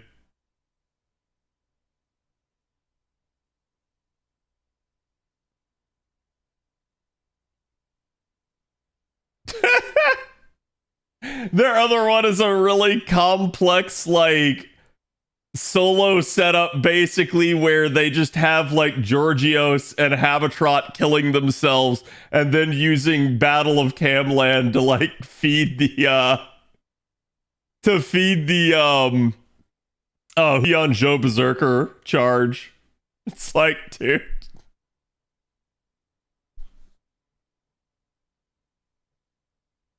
This is actually, I'm dead serious when I say this.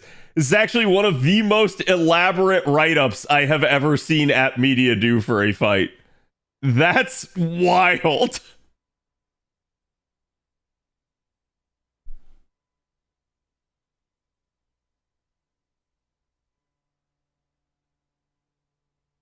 Like, it is insanely long. Call that a Huyan Jolo? Yes. Summer Shiki checks all those boxes, and she's a banner unit. Kick W. I mean, maybe. I just like... I still think, again, you shouldn't have a fight that's set up where it's like, oh, like there's like, I don't know, maybe 10 units in the game that can do it, and the rest are just kind of shit out of luck. It's like, I don't like that as a idea, right? You shouldn't make it so hard that it has to be done that way. Like I said, technically you didn't, but it basically required me to sit there with a NP3 level 100 2K Musashi Berserker. And it still... I still had to scuff it multiple times. I still had to like battle my way through it and like watch it all fall apart, right? So that's not good. Like I think I see what they're trying to do with the fight. I think they overtuned it. Okay? So that like we're understanding on this. I think if they had left off 1 to 2 of the effects, this fight would have been a lot more approachable.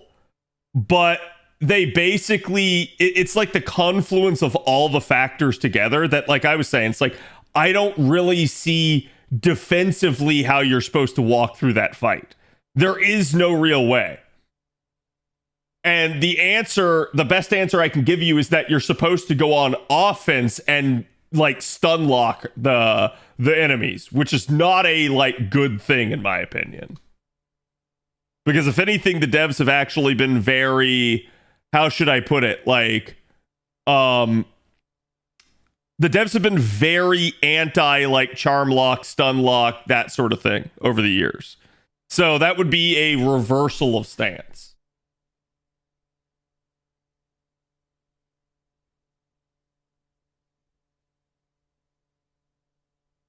Could it be Saberface only run?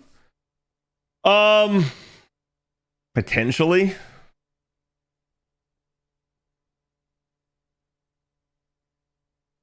Like that is, I'm dead serious when I say this. I think that is actually one of, if not the hardest CQ I've fought in a while. I don't think there's anything that's come close in recent memory on JP. JP CQs are usually not like usually the issue is just simply that there is a language barrier for me and I have to go look up stuff. Usually the mechanics are not that like problematic though.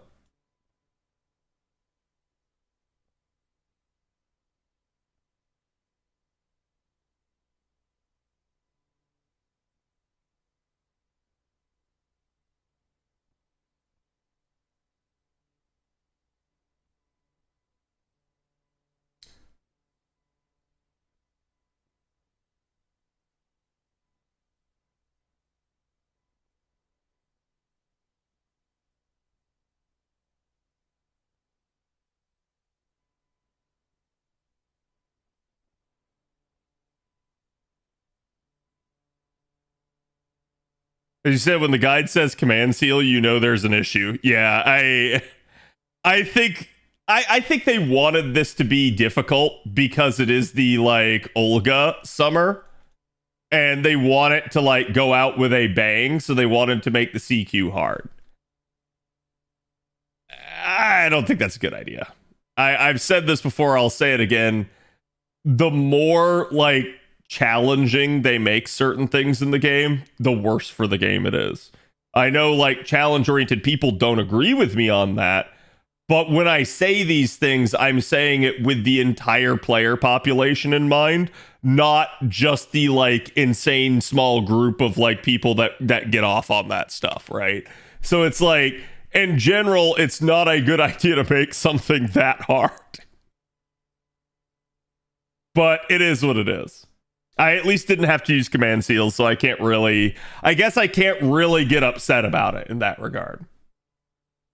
I think I realized the potential for that to go way worse, and the potential for that to have like not been as approachable if I wasn't somebody as like stacked as I was with like the Prisma Cosmos, the Musashi, setting up the Invincible comp there. It's like I could easily see how somebody that had lesser resource capability would have really struggled with that CQ.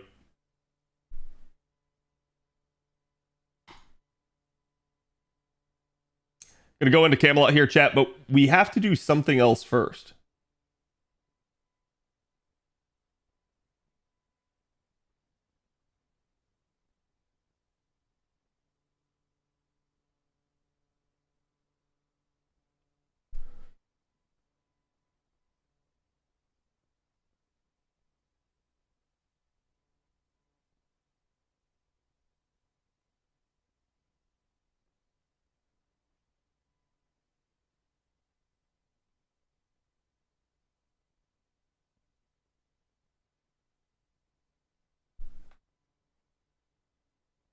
Ooh, what happened to my old summer video, chat?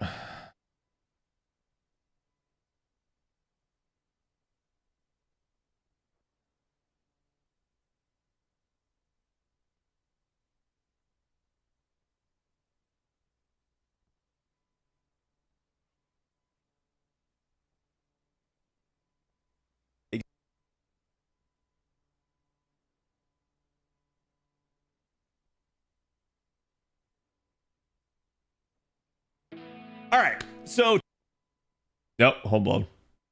I had to go to the playlist.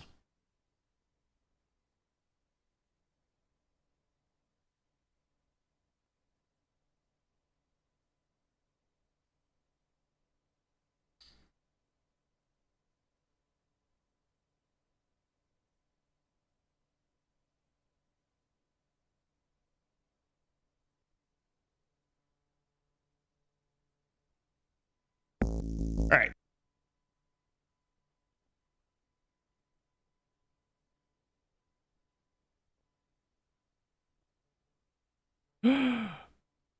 Did I not keep the link?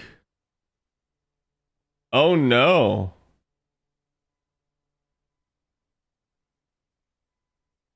I don't think I have the link to the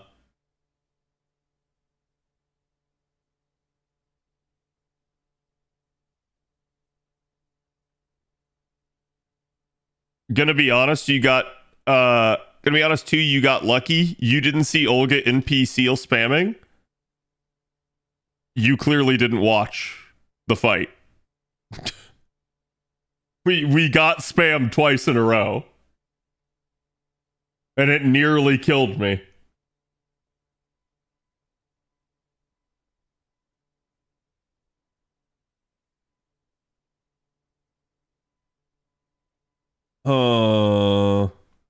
Let me see if I still have it saved in my tier list maker.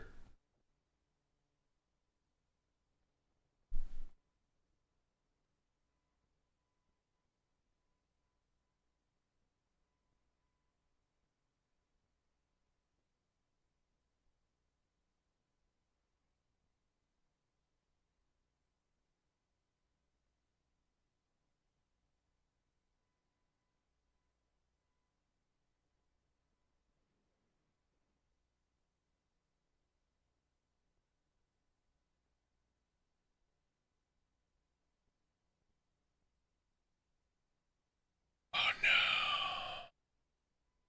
Is it not saved? Dude, what?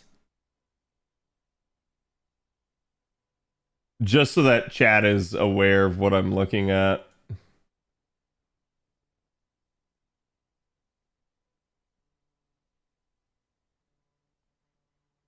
Like, I have the tier list maker, and it has like a bunch of the stuff grouped in, but it doesn't have the actual stuff here.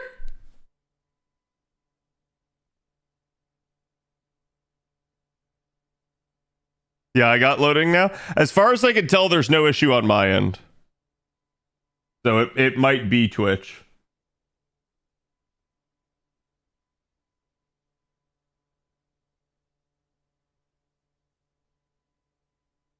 Well, I mean, I have the actual video, so that's not impossible to do, but...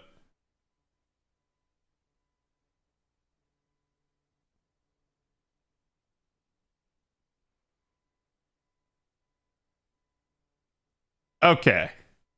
Rhythm, so to speak. But anyway, what do you guys think about this one? Be curious to hear you guys' thoughts.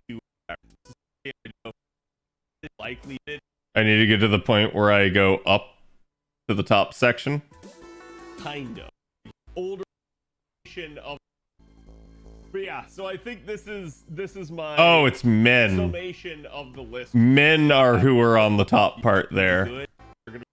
Okay, I don't have to worry about that. Cadception, pretty much. Okay. So, chat. Let's take a look at this. Let's see how I did. This is basically like, I usually do some are likely, some are possible, and then some are unlikely in the bottom section. If you're in the unlikely part, I definitely whiffed. If you're in possible, I probably could have done better, but I was at least on the right track. And then if you're likely, I called it. So with regards to that,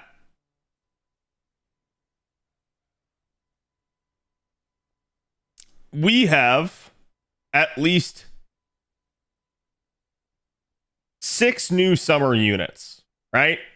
We basically have Tiamat, John S. Crane, Shiki, Miyu, Passionlip, and Brynhildr. So of this, just taking a quick look at the top row here.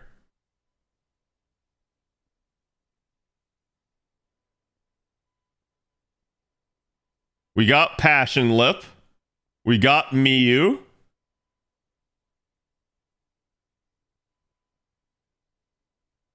We got Brynhildr. We got Tiamat.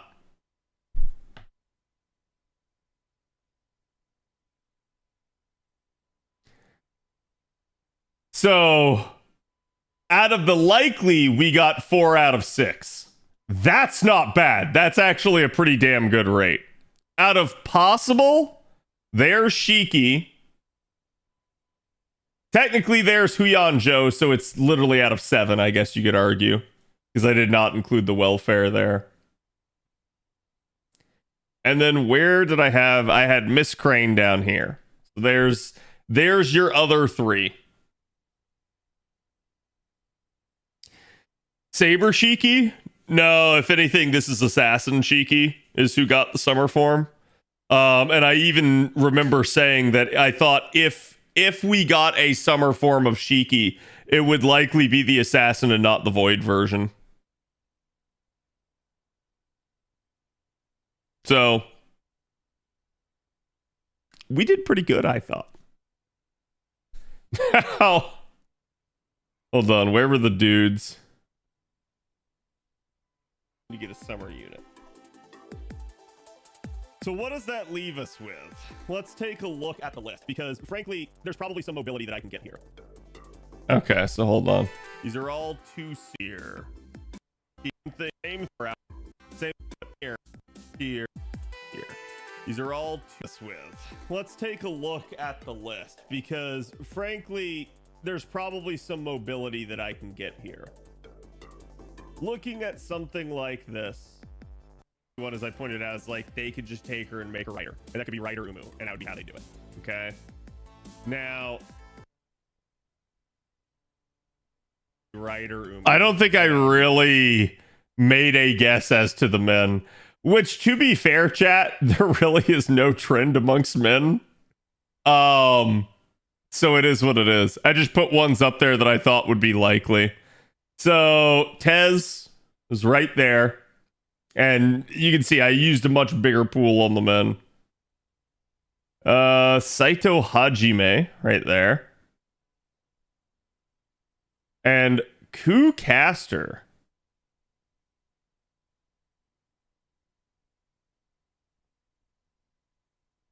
I suspect I didn't put him in here because I probably put OG Ku.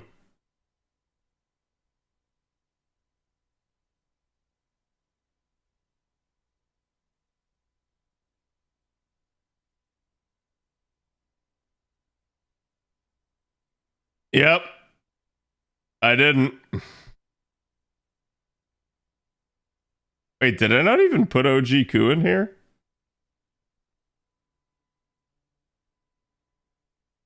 How they do it. Okay. Oh, there's OG Ku right there. I just had to scroll up some. Oh, I did have Caster Ku. Let's go. Okay. I feel better now. I would have thought that I would not have put Caster Ku in there, but I think I probably hedged my bets due to Caster Ku's popularity, story relevancy, and FGO's favoritism towards him. But I am surprised that I still did it. That list looks like every male unit. It's not. Hilariously enough. Now, let's go ahead. Let's examine some of the men. Oh, okay. Hold on.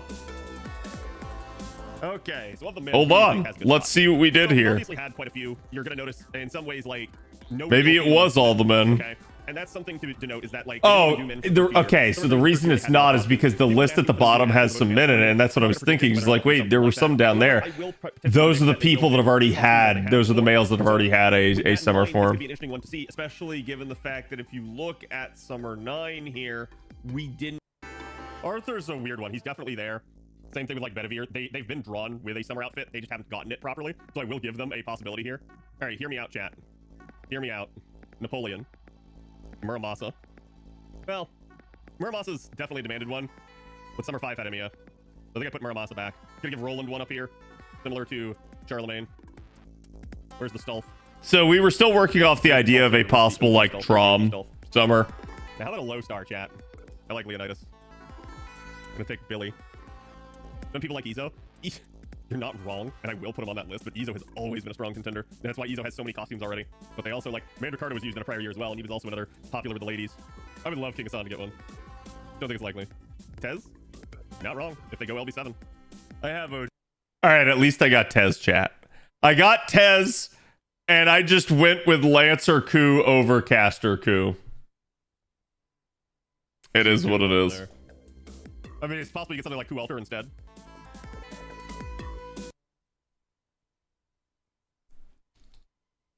Okay, this was closer than I was. Did you catch it, chat?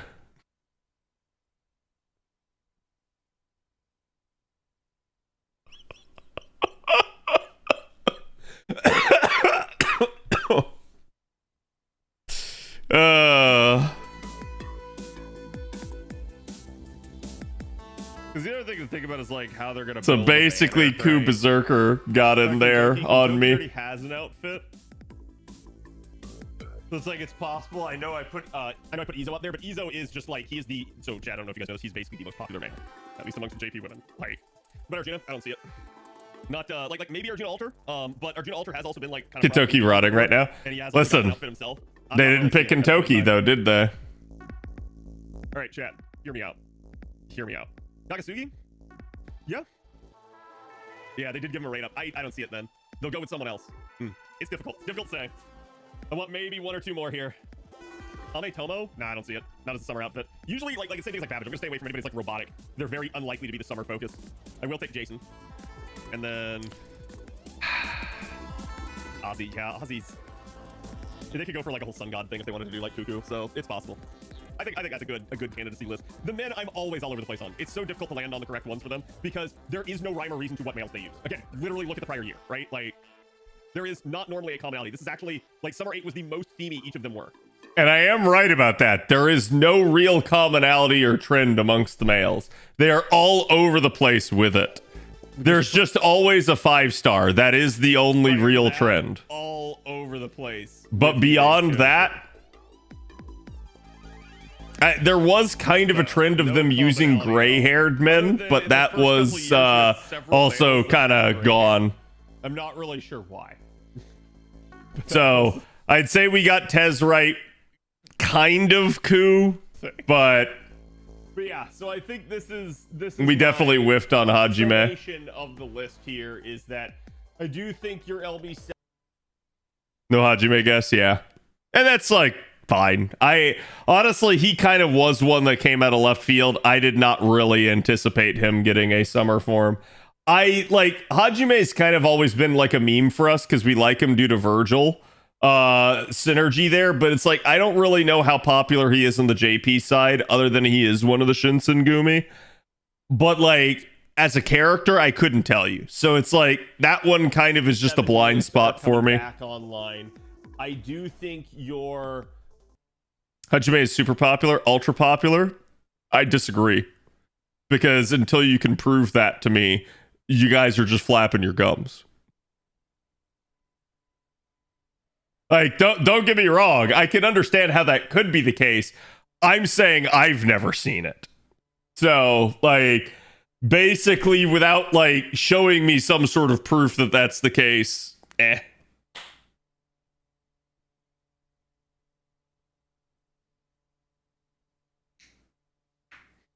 All JPVA loves Hajime. Wasn't he in the top choice for the male summer survey? That I don't know. I'll also say, like, the survey, because what I assume most people are referring to is the Famitsu one. And the Famitsu one is a sizable survey, but it is not, like, completely indicative. And what do I mean by that? Well, this is the idea that there can be bias within, like, any sample size. But the concept of it being that a Famitsu reader is probably a certain subset of the FGO fan base, as opposed to, like, say, a more casual player or somebody that is hardcore, but maybe not old enough to read magazines, right? So there's various different groupings within the fan base, and if you poll them disparately, you will get like 3 completely different answers as to who is popular and who is not. The face you're making when you pause the video? You don't like my face, chat?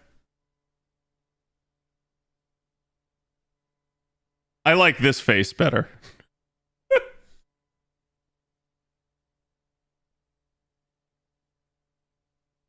It's also self-reporting by being part of the Famitsu reader. Yeah, so, and this is an interesting concept, but one of the ways you guys can easily tell that's the case, go look at, because like there is bias in the Famitsu poll. Go look at the recency bias in anything that Famitsu did, and you'll see it. Like any poll response, a newer unit is inherently just more popular. And it's really funny because you see it happening in the poll results and you're like, gee, I wonder why.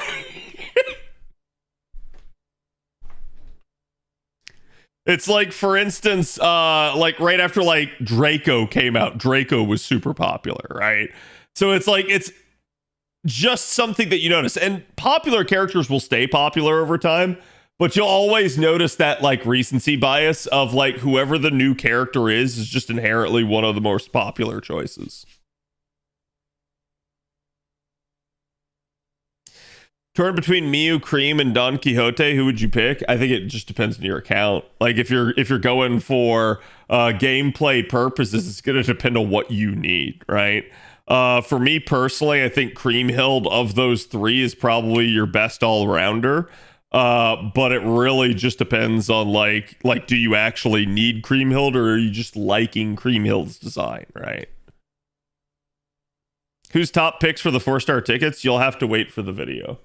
We did record the video yesterday, but I told Okayist could have another day on it because, well, we needed more data input for it. Like, it's one of those deals where when you're going over an entire 4-star ticket with like 50 different units plus, the editor needs a little bit of time to get footage together.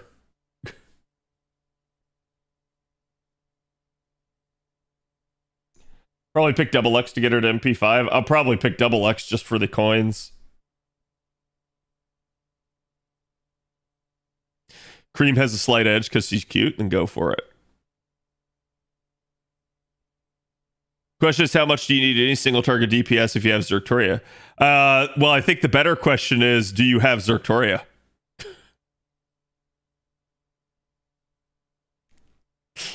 So therein lies the issue, right?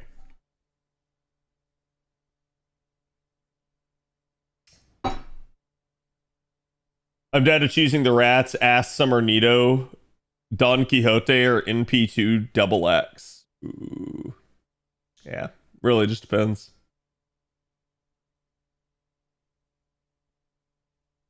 I was glad to see Cream, because now I'll have a Grand Rider. Huh? Oh, you're talking about the summer form. I was like, what? But yeah, I'd say like summer predictions, we did okay. I'll be honest with you guys, predicting the summer units has not been the same ever since Ace came into the game. Because Ace was our first, like... Sorry, no, that's not true.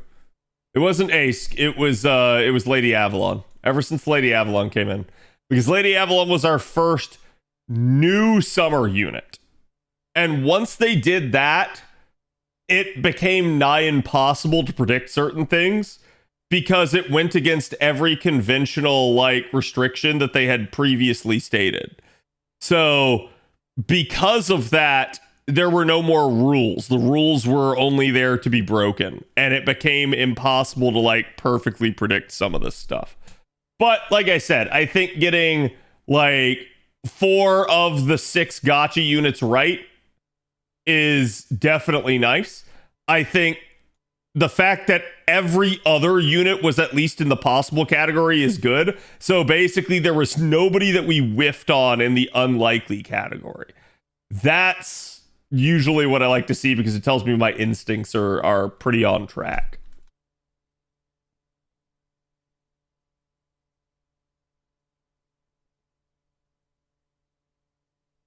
Can't wait till the end of the year to go see review of FGO quality of life for the year. What do you mean?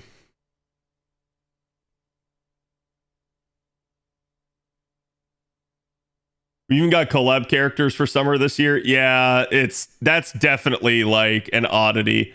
I think they just felt like doing it, but also at the same time, I do think that the devs have looked at some of the characters on this list and they have written them off. You want an example of this, chat? I think they've written Bodok off. Why? I don't know. Maybe there's issues. Maybe like behind the scenes, they can't get the artist to work with them again. Or maybe like, again, like say for instance, in the case of like Medea, it's like, oh, there's a VA issue or something like that, right? So it is what it is, but I think like some of these units we believe are viable choices, and the devs probably think otherwise. And so I think as they like go through the list of like, hey, what units do we want to be a summer unit? They maybe like just sit there and they start like Xing off like some of the like better candidates because we would think they would be a good choice, but due to circumstances beyond the devs' control or that we just simply don't know about, the devs can't utilize that unit as a summer unit. Yeah, if you guys didn't see it, Moriarty's VA passed away. He died of a heart attack. He was 72 years old.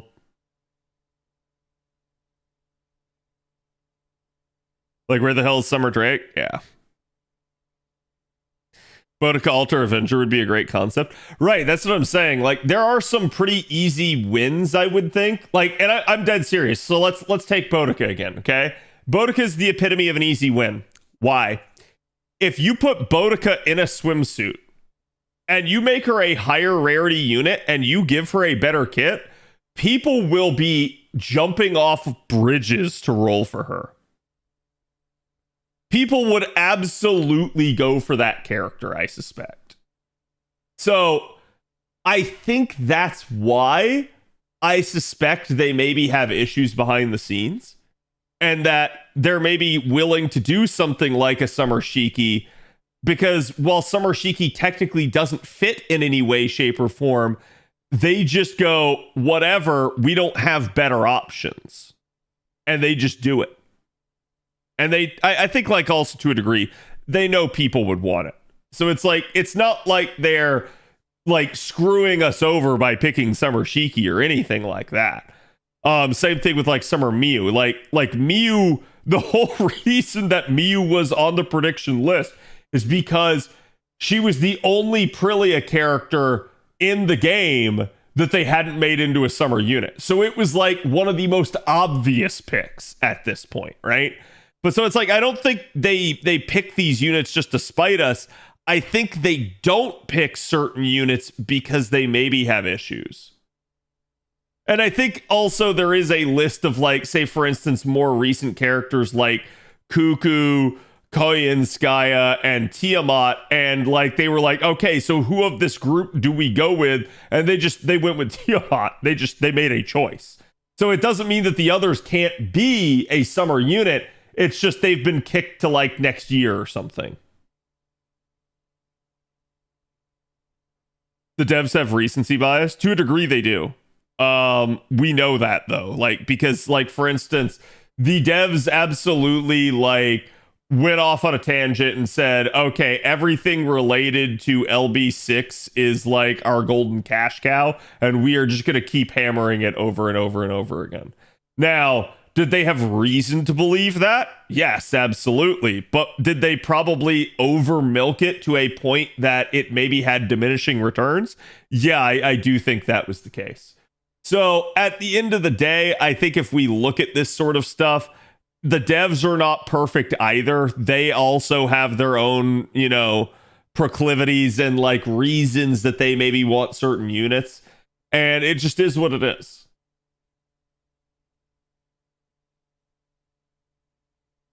Too bad Summer Tiamat is not OP like her OG. I'd say she's pretty strong, actually. That particular challenge fight that we just did, though, was just hard designed to, like, not be good for her, if that makes any sense.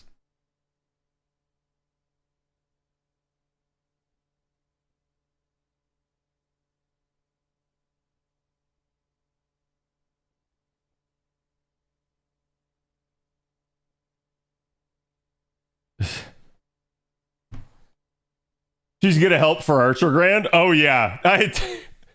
When we get to Archer Grand, people are gonna be so happy we have Tiamat. Don't get me wrong. That is, and I'm not kidding you, chat, that is at least one of the reasons why I did roll for her.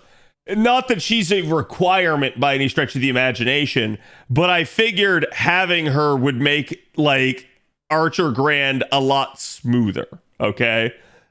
Now, does that mean that you're going to be unable to do it if you don't have Tiamat? No.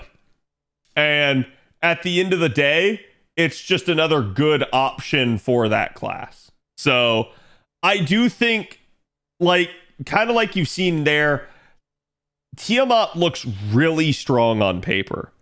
Tiamat looks really strong when you're using her in idyllic conditions. Therefore, a lot of people think Tiamat is absurdly strong.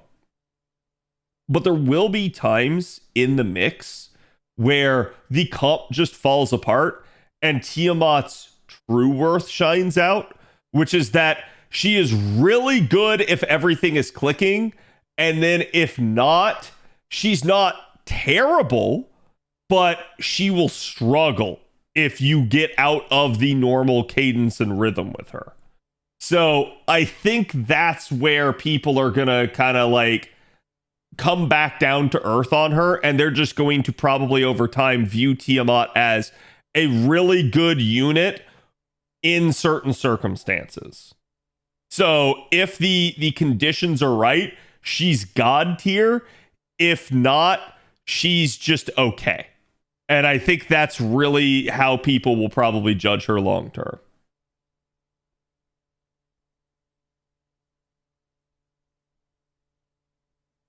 Summer Helena will also help if you don't have Tiamat. Not really. Not really. I mean, maybe for party charge, but that's about it. I'll be getting such a 2 because it's adorable. Yeah, that's fine, right? Like, I don't know. You guys know me. There's a reason I didn't just like jump out and say Summer Tiamat was a gotta have. Summer Tiamat is the new savior of Quick. Summer Tiamat is like meta and everybody needs to get her. And the reason I didn't say that is because I knew. I just knew that she wasn't. I knew that she was a strong unit and that she was really good, but I also knew people were already like overhyping her. And so I didn't want to join the like overhype parade, basically. So I've had a pretty like normal take on her most of this time. I don't think she breaks the game. I don't think she like basically ends up like turning the game into just a carding bonanza. And I do feel like, especially if Tiamat's own cards maybe are struggling to be used effectively, that will just preclude her being taken to a note. Because how that comp's bread is buttered is by just not caring about RNG. But if you have a scenario where you're going, okay, but now I need to like hyper fixate on this one unit's cards, then it becomes a little bit more problematic. Because at that point you're saying, I can't use everybody's cards. I'm having to use just the voted damage dealer, and their cards are only a third of the total deck. So that is not an idyllic situation there.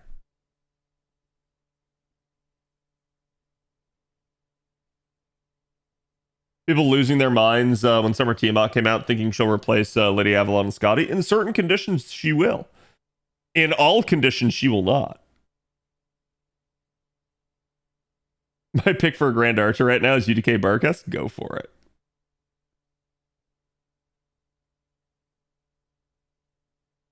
But yeah, I think like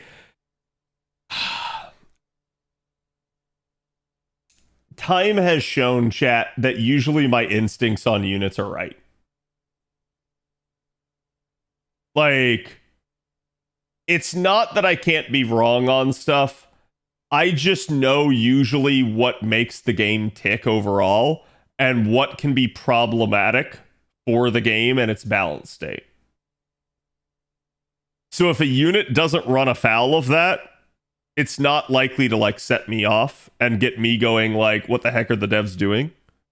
Simultaneously, if a unit is maybe underperforming or not necessarily like got everything that like I guess the better way to put this is they don't have something that makes people go, wow, this unit is strong. I will also sit there and try to remind people about how sometimes just a simple kit is extremely good. and that a lot of the time people can miss the forest for the trees. So you'll see me on both ends of the spectrum trying to like calm people down most of the time. Most of the time, I'm gonna try to bring the overhyping people back down to earth, and most of the time, I'm gonna try to bring the people that are like, if you're not first, you're last, back into the fold. Because I see people that basically have that approach to things where it's like, oh, this character is not the best, and therefore they're trash. And it's like, no, those are two mutually exclusive things. What's gonna make a unit trash is where like they don't fit in with metas, they don't work well, they're clunky, their damage performance and their refund numbers are struggling. That's usually what's going to get a unit lower in the pecking order, in my opinion. And it usually boils down to how their kit works. If their kit is dysfunctional and disjointed, that's where I'll feel like the unit is in trouble. As opposed to, oh, this unit is 5% off of the top damage dealer of their class, therefore they're not good. Those are the takes I don't get. I never really understand that.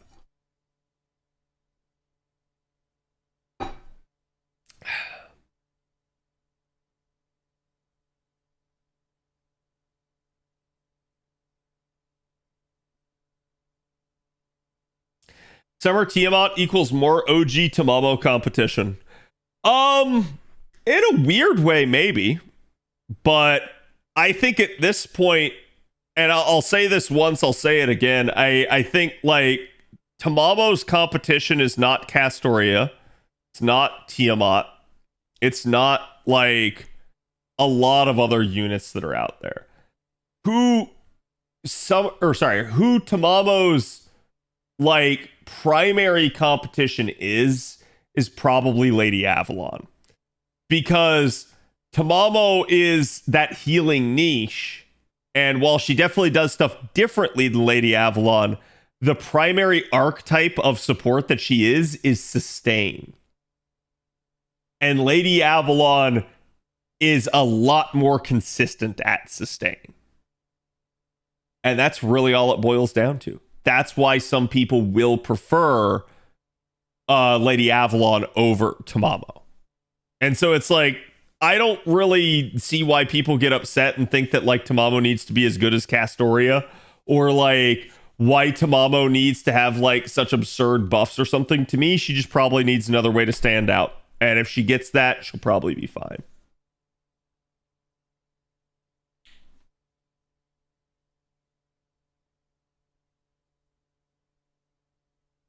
I think people overhyped in part just because it's a new Quick support and they wanted Quick to be saved. Yeah, I don't blame them. And look, I will say this. Summer Tiamat does at least address a good chunk of the issues with Quick. She does offer a solution to the problems. It's just not a complete solution. But it also just kind of goes to show you that, like, for instance, chat,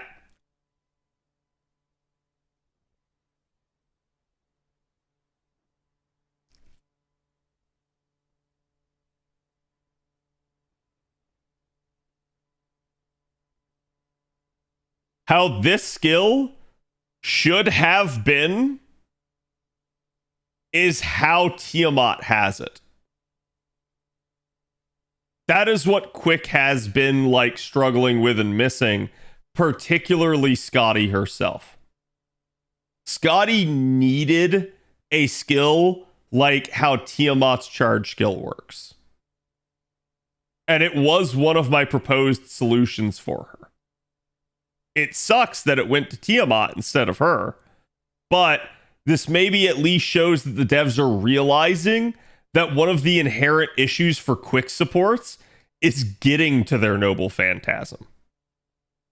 And if a Quick support can't get to the Noble Phantasm, what the fuck is the point of the Noble Phantasm? So they may have realized this a little too late, but it does seem like they've realized it.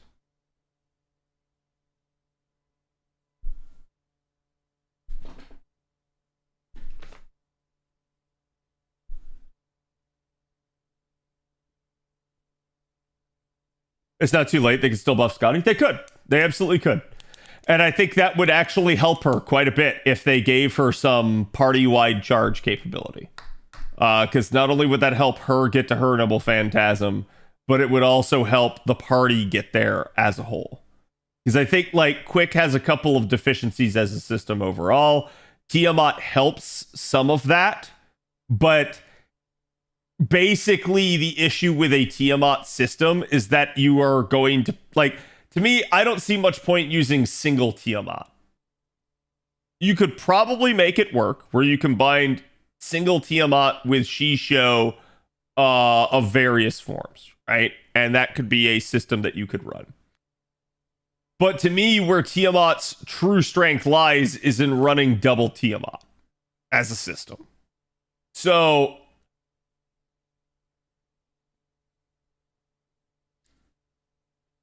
trying to think of what my final point was with this, because I've kind of trailed off now. But basically just that, like, while you could absolutely do this, I feel like that does limit composition choice. Because people will sit there and say, like, oh, well, you can run X or Y. And it's like, yes, you can run X or Y. But when the game is allowing you to run X or Y, but then they basically are just, like, heavily incentivizing Z, you would be an idiot not to run Z, right? That is kind of what's going on with the Tiamat comp. And to a degree, even with Shisho before, what we had is we had the ability of running triple Scotty ever since we got Summer Scotty into the game. But chat, how often do you actually run triple Scotty? The answer is you don't really. And the reason why is because of that XYZ example again. Why would you run X or Y when the obvious solution that is best is Z? What is X and Y in this scenario? X is basically running double OG Scotty and a singular Summer Scotty. Okay?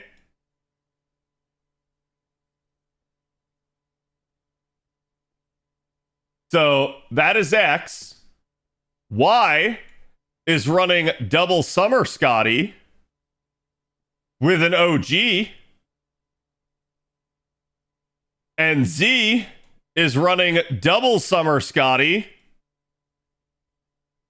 with Oberon instead. The game highly incentivizes Z. Why would you ever run these other two?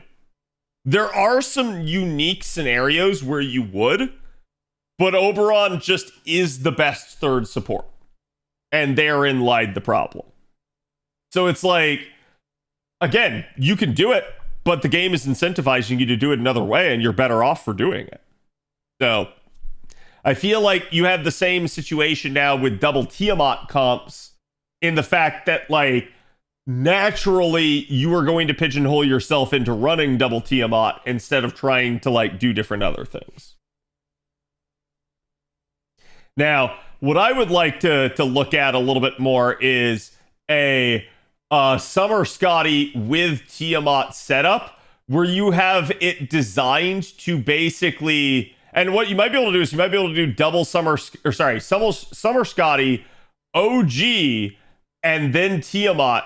And with that combination, you have the ability to crit hard with basically Arts, Buster, and Quick.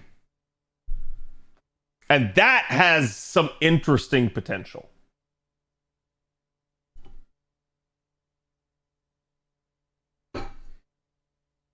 So basically, you run a composition that uses all three. And that's the one I think I want to, like, experiment with and play around with to see just how consistent I can make something like that. Because if you can, what this does allow you to do is it does make the, how should I put it? It makes the odd structured node. Okay, the OSM, oddly structured note, much more viable.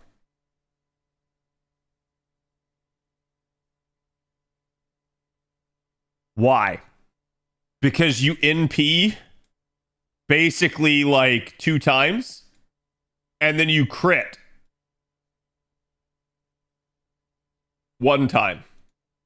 Or you NP 1 time and you crit 2 times. Because the idea is that in running Tiamat, OG, and Summer Scotty together, the concept would be that you get rid of the card RNG. Because every card becomes viable then. Would it be enough? I don't know. Would there be card RNG issues? Maybe still. I think it just really depends.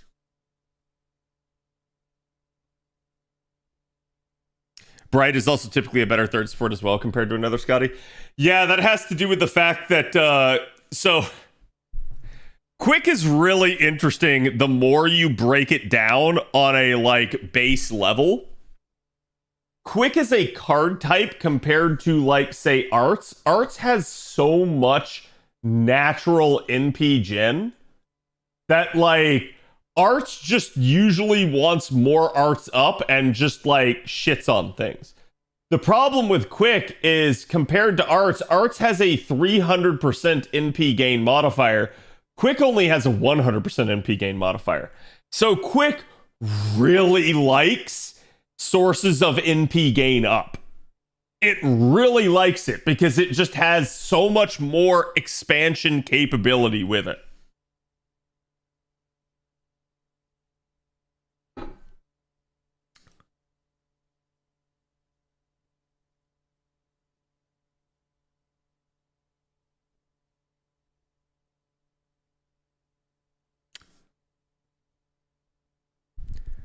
Most Arts loopers are only like 3 to 5 hits.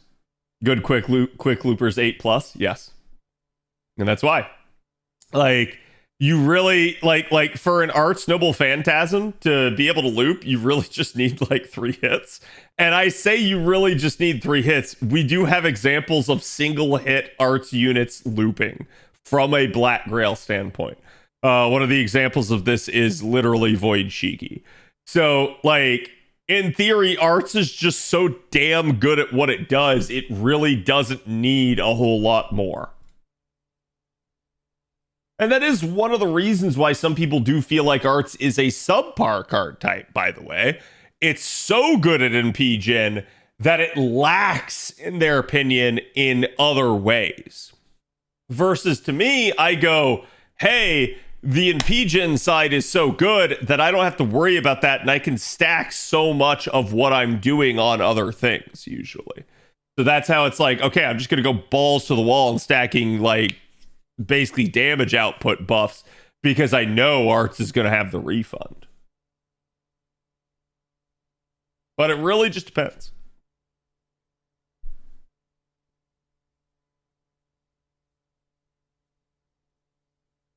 For bonding reasons, and I simply don't need Oberon's extra damage most of the time. Yeah, it's fine.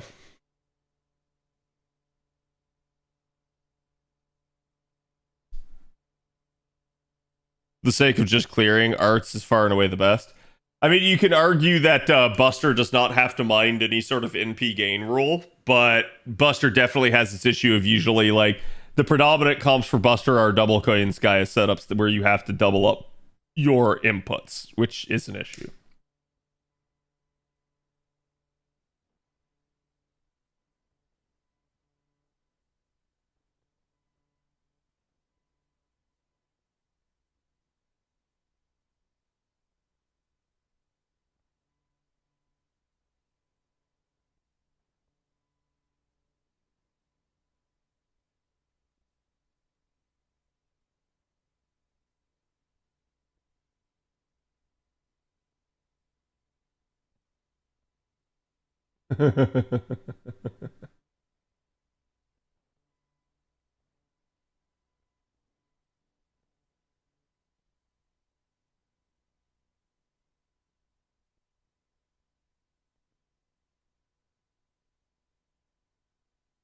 Sorry, chat. I got distracted by something. I glanced over at Twitter and I shouldn't have.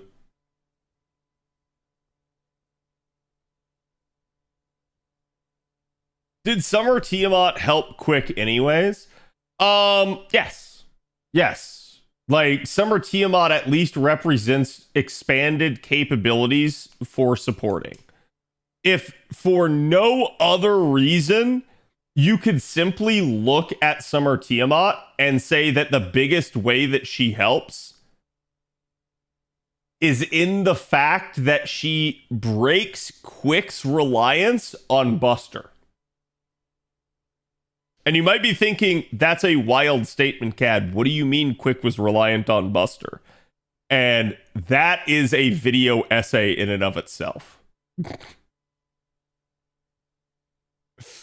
And I will say this again. It is not a good thing for one card type to require another card type to be able to perform well.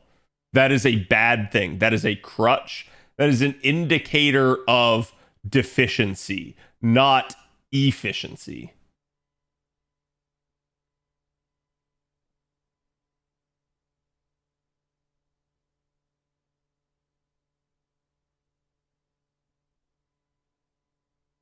Arts doesn't really need it because they have so many sustain units. Yeah, you're not wrong. I mean, it's yet another tool for Arts units to use. Like, for instance, I've used Summer Tiamat with Squirtoria. Because why not? It's definitely, like, not a requirement by any stretch of the imagination. But hey, it's still possible. So, in a weird way, I guess, it's kind of a little bit of a genius change for the devs. Because what it allows them to do is it allows them to basically help Quick tap into Arts now a little bit instead.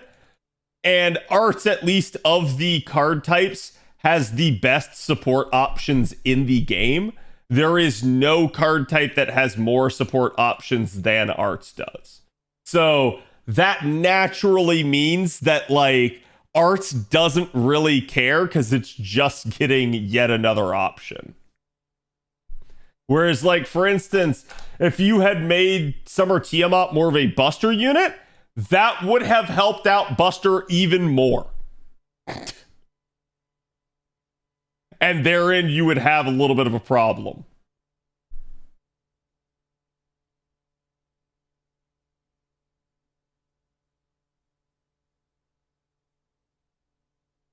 Buster is fine for 3 turns. I feel like with Arts, you have an engine that can run smoother for longer. Arts is, to me, the quintessential card type as a system for if your system fucks up. That does not mean that that's a good thing. You don't want your system to fuck up, right? But if your system does fuck up, Arts is the best prepared to deal with the fallout of it. Buster is arguably the worst prepared, but that definitely depends, and Buster has a whole lot of really strong crit capability just due to damage synergy. When is the Castoria banner coming out on an A again? Probably around September 10th. I have the video talking about the 3000 Days campaign coming out. Should be out tomorrow. But, you know, assuming Okayist is still running on time with that, I'd have to double check with them. But basically, I talk a lot about, like, the campaign and why it's happening when it is.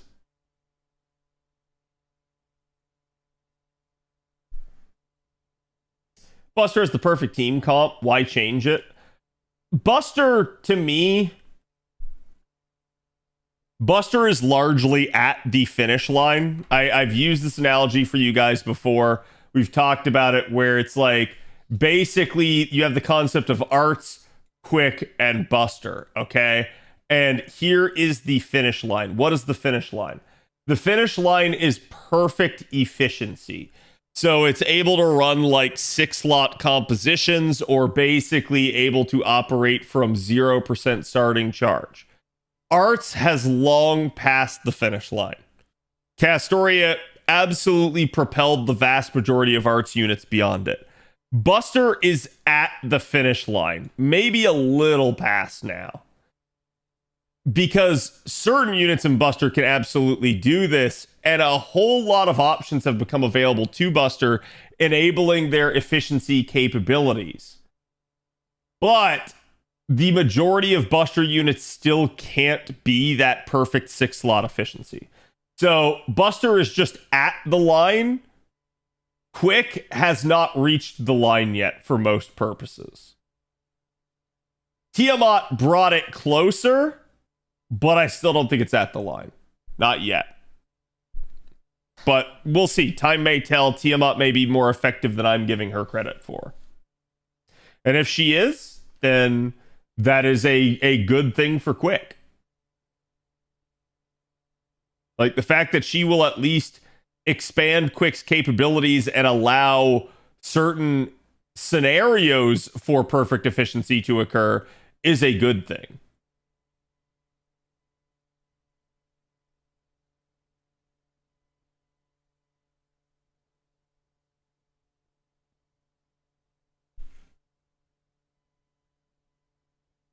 I just think we need some improvement for the 10 to 20% units on Buster.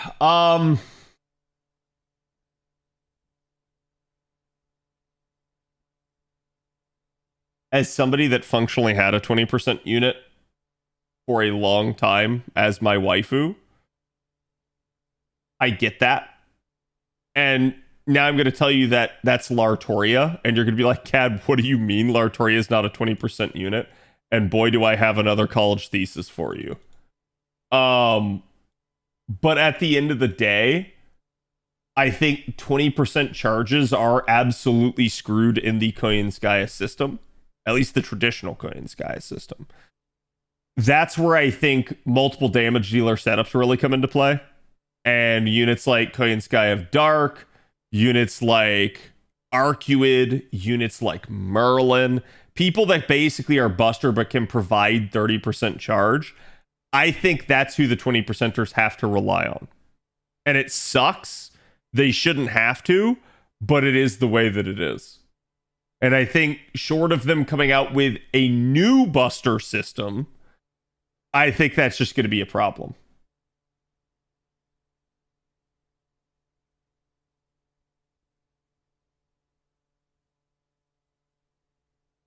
Bring out Reigns again into Castoria team comps. Trading Avalon's healing for Reigns' overcharge. Yeah, I mean, that can work, depending on like what you're trying to do. Reigns is still a pretty decent option. The biggest issue that... there we go, let's use the defensive buff to get rid of that.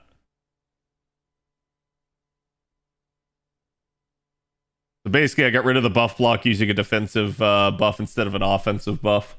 Naturally, that could cause me a little bit of issues here if I don't kill, but we should get pretty close to killing. But yeah, what you're doing when you bring Reigns in is you're giving at least like...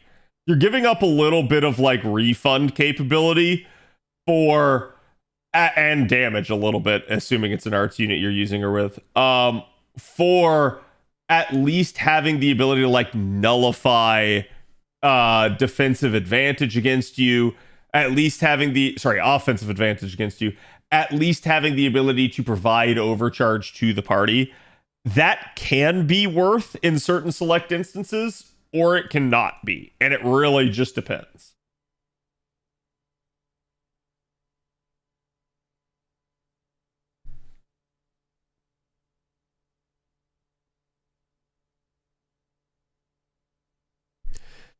Rain says better NP gen up, though. What do you mean?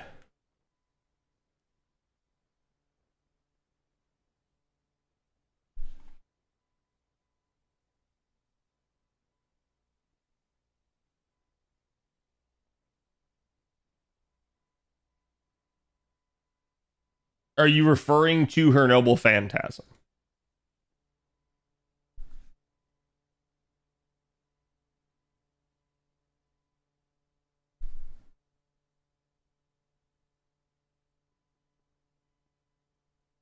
Because you know what my response is going to be, right?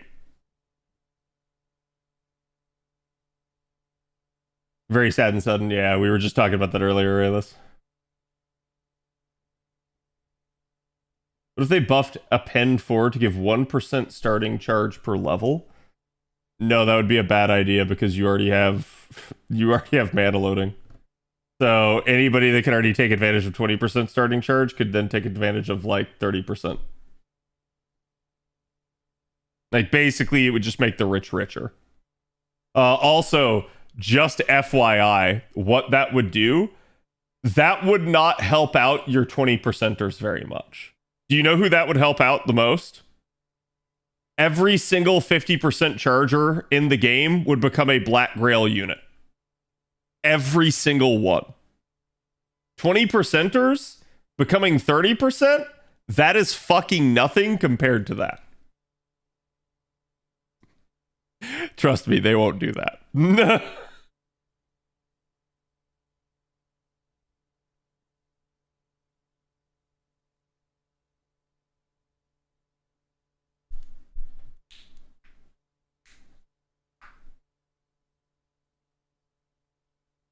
High bond, or at least in P2 to be efficient, that would not work.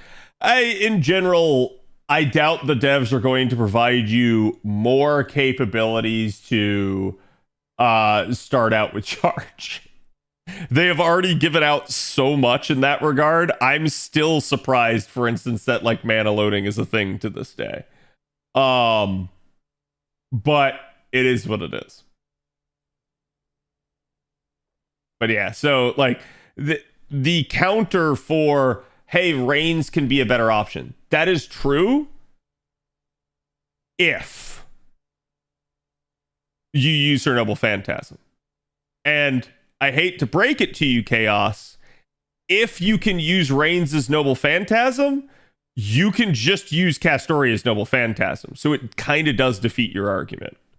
Because basically the benefits of Castoria's Noble Phantasm are also really good, and they're multi-turn. As opposed to, like, say, for instance, Reigns' defense down, just kind of applying to that set of enemies. So it really depends on the circumstances. It really depends on what you're trying to do. But that's where it's like, you can't basically say, oh, but if I use her Noble Phantasm, this makes her better.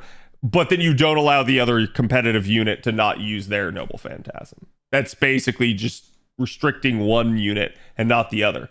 And if anything, double Castoria has a much better odd of getting to a Noble Phantasm naturally than Reigns Castoria does. So it's just a mixed bag, basically.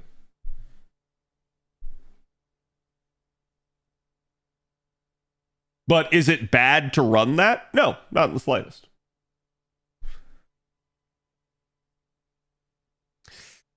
Let's do this. Still have at least 80% charge? Yeah, it should be fine. But then you'd have to roll Reigns. I mean, that's not a bad thing. Rolling Reigns is a good idea in general. And I'll be honest with you guys. Now that Waver has had a buff, and now that that buff was fairly good, I could see Reigns getting a buff, because Waver is now better at buffing a single unit than Reigns is on JP. So don't be surprised to see a Reigns buff at some point in the future. I don't think that's absurd to say.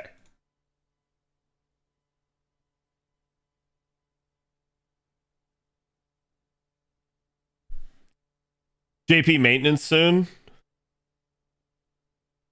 Is there anything I need to do on JP? Should be fine. Don't forget, by the way, chat, your Grail casting.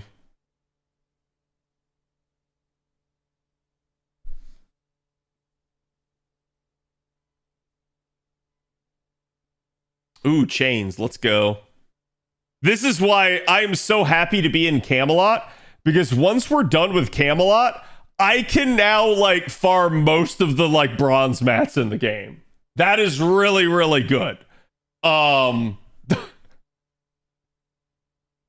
Like usually by the time you're through Camelot, you have a lot of capability. By the time you are through Babylonia, you have kind of the base game's materials at your fingertips.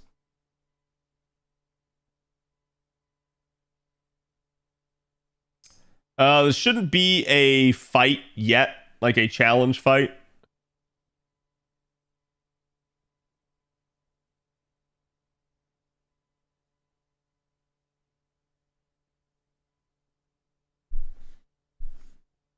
What's the maintenance for? We don't really know.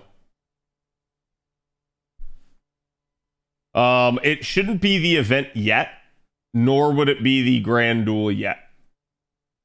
So this may be like pre-prep. We may get like some other campaign or something. It just really depends.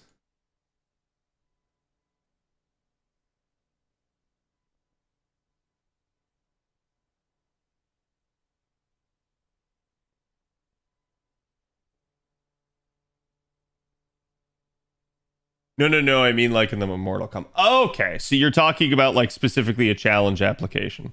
Also, hold on. Let me.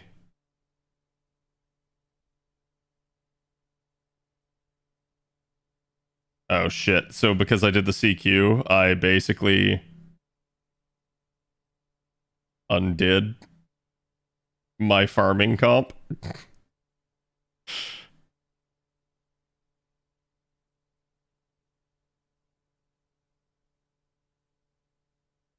Let me do this just so that I'm in a comp on JP.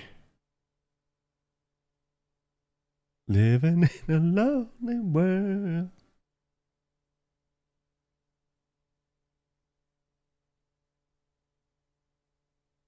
Well, I guess now I can put the damage C back in since I don't need drops. Born and raised in South Detroit.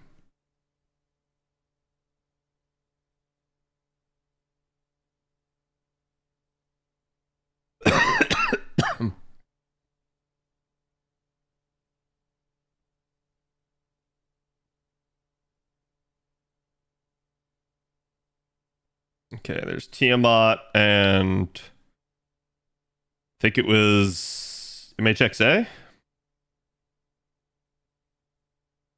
Smell of wine and cheap perfume.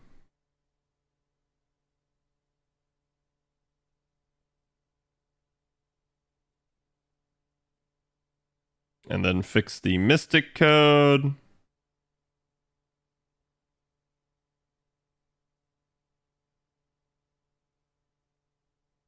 In the night. Okay. There we go. Should be good. Sorry about that.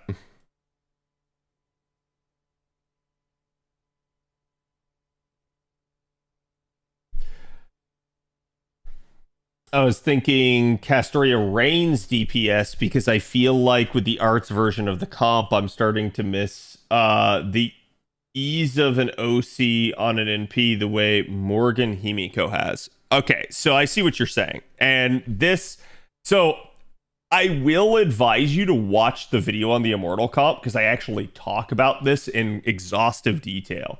But basically, the idea behind this is with certain compositions, basically compared to, say, like you said, Morgan Le Fay and the Buster version. So we'll call this Morgan, we'll call this Merlin, we'll call this Castoria, right? Obviously, in the Buster version of the comp, Castoria was disjointed because she's an art support, and that doesn't help things. So, the advantage of this is that every time Morgan Le Fay Noble Phantasms, you got OC up, because she just gives it to everybody in the party. If we take the Castoria, Proto Merlin, and let's just call it like an arts DPS, okay? This version of the comp has a cadence because basically it all works on 3-turn cooldowns. You have 3 turns of uptime of the Solemn Defense buff, and therefore at the end of 3 turns, you need to be ready to apply it again, if possible. The issue at play is because the comp is revolving around overcharge, that Proto Merlin and her source of overcharge comes from her skill. This skill is on a 6-turn cooldown. What does this mean? This basically means that Proto Merlin only has 50% uptime for the additional overcharge. Is this a problem?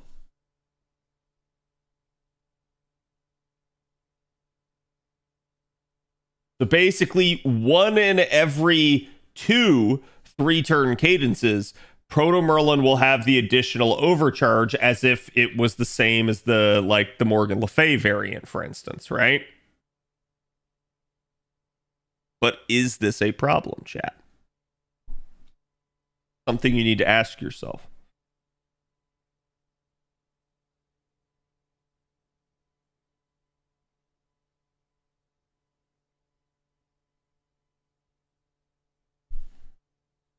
No, because the Arts DPS can also have an overcharge skill. Correct. So there are additional sources you can get from it. You could also, in theory, get it from, say, like a Mystic Code or a Craft Essence if you really had to, though obviously those are less ideal and usually more of a one-off. So the idyllic scenario, as you have described, is that you have an Arts damage dealer that also has overcharge up on a 6-turn cooldown. And then basically you take that skill and you take Proto Merlin's overcharge up skill and you basically stagger them. And you say, I'm going to pop this one first, or whichever one you want. And then 3 turns later, I'm going to pop the next one. But it requires you to really keep track of things. True. That it does.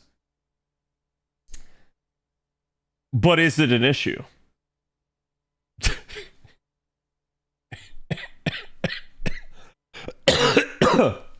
Is it an issue, chat?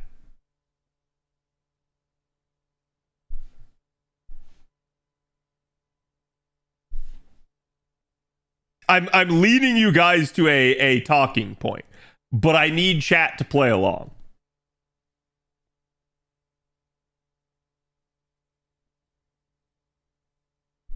And feel free to give your honest answer.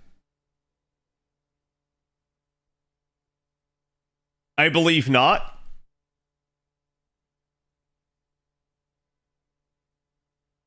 Uh-oh, it's a saber. It's just a saber. Hold on. No. This might be a job for Squirtoria.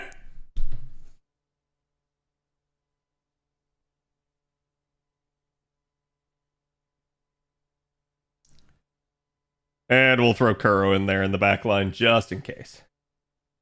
Personally, I feel like it does because CQs are more volatile. I wouldn't say it's a problem, but it can be a concern. Even with no other source of overcharge, you can usually get away with alternating 3 to 4 stacks of salt and defense. You just have to be more alert, save some survivor skills in case stacks run out, etc. Good job, Sarth. You got it. Okay, so Kaiotsu doesn't believe it's a concern. You know, and he might have been memeing, so it's fine. Chaos believes that it is. Sarth is correct. Because Sarth said it could be. And that is the truth. It could be. But it depends. I'm going to be honest with you guys, and I'm going to tell you most of the time if you're running the Immortal comp at peak efficiency, you're actually overkilling. And this is actually one of the benefits of the Arts variant of the Immortal comp. The Arts variant of the Immortal comp fires Noble Phantasms faster and literally is more offensive than its Buster variant. It is actually a faster variant of the comp, and therefore it is better, arguably. Where is it going to struggle? Potentially defensively. It might struggle. But that depends on the fight. Let's be honest here. If the fight does not have an AoE damage dealer, so an enemy, I'm not talking, sorry, let me be clear here when I say an AoE damage dealer. Not somebody that is Noble Phantasming with an AoE. Somebody that is, all of their attacks are AoE attacks, right? So if you don't have an AoE attacker, call it that, you don't have a buff stripper,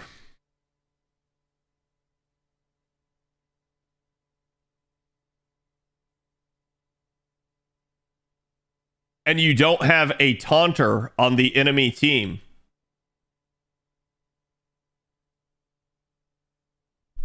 you probably don't care about not having the extra overcharge.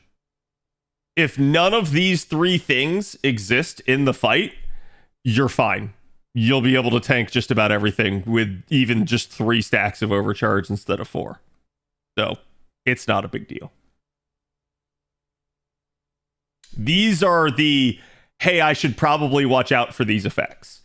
If those effects are at play, well, you might want to look into alternatives other than the Immortal comp anyways. Okay, so it's actually 3 Enforcement Knights, because we're at the gates of Camelot here. I'm just going to go ahead and go all out right off the rip here, and kind of try to like get myself refunding pretty quickly.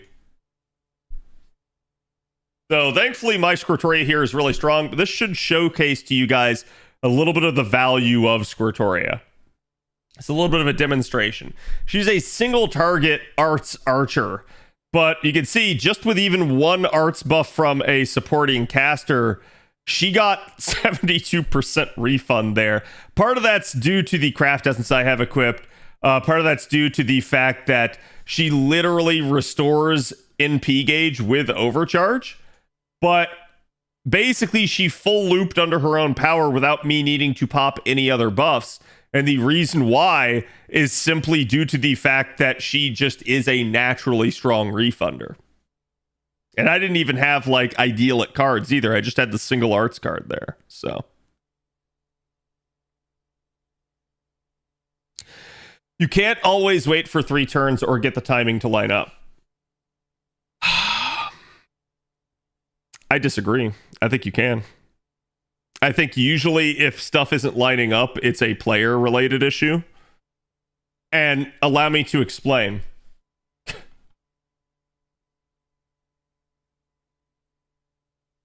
I am absolutely guilty of this, so I can call people out on this all day.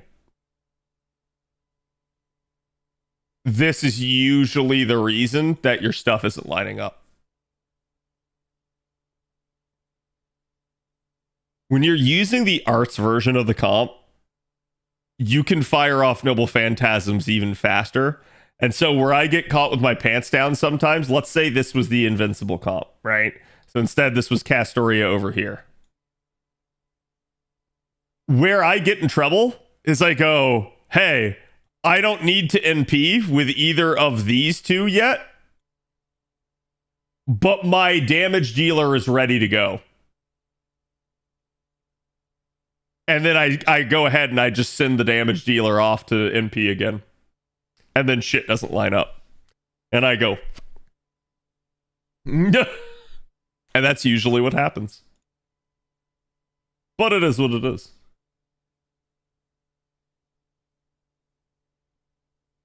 Now, if we're talking like skills not being like a perfect 6-turn cadence, that's fine. That's usually not a big concern. This is always going to be a case in the Immortal comp.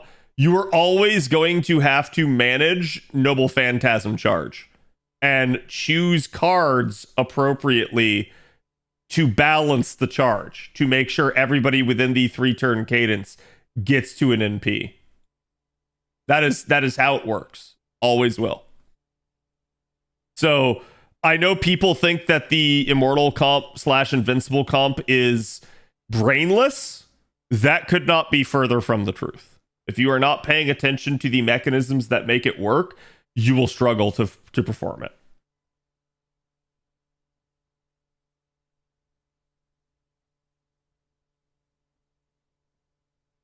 What could be better, double Gog and Summer Tiamat, or 2 times Summer Tiamats?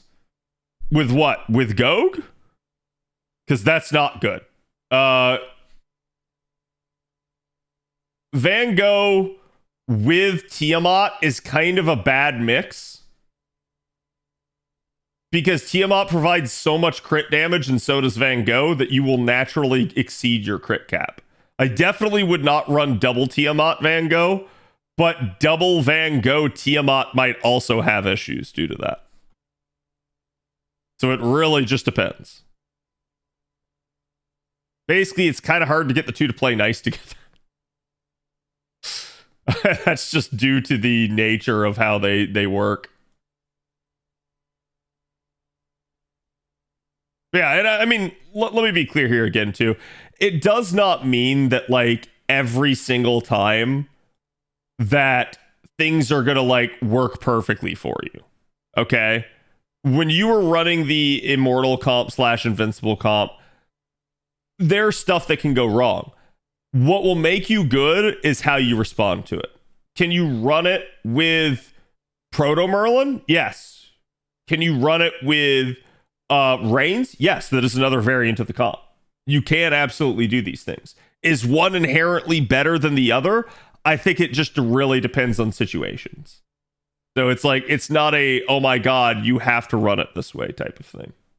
It all just is going to come down to instead how you run it.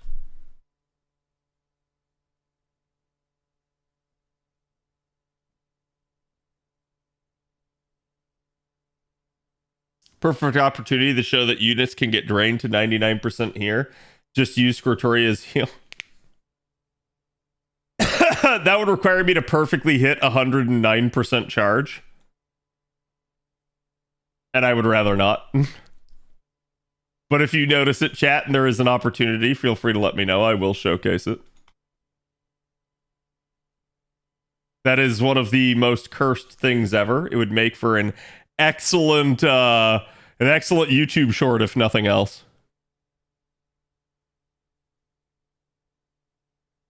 Funnily enough, Summer Scotty, Aoko, Summer Tiamat, Seal, or Olga runs very well. Wait, what's the comp you're talking about? You listed too many units there in a row. So it made my brain turn to mush.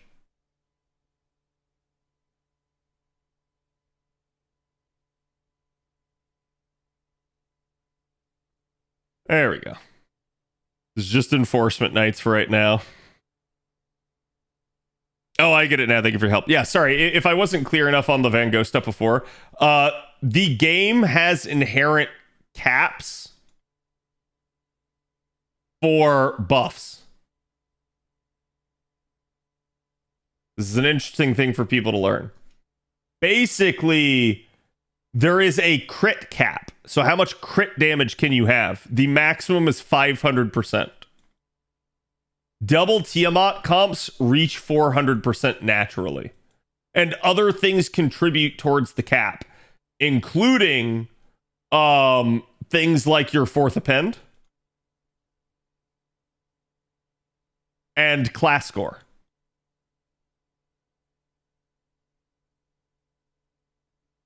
So you have to be careful about hitting the cap. It doesn't mean that, like, hitting the cap is the worst thing in the world. It just means that anything you do over the cap is wasted. So it's probably not worth running something that's just, like, constantly over the cap, if you catch my drift.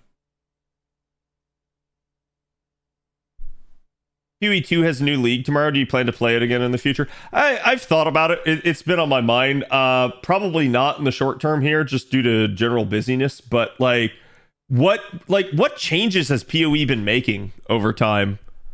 Because I kind of didn't get very far playing PoE. I just wasn't feeling it very much.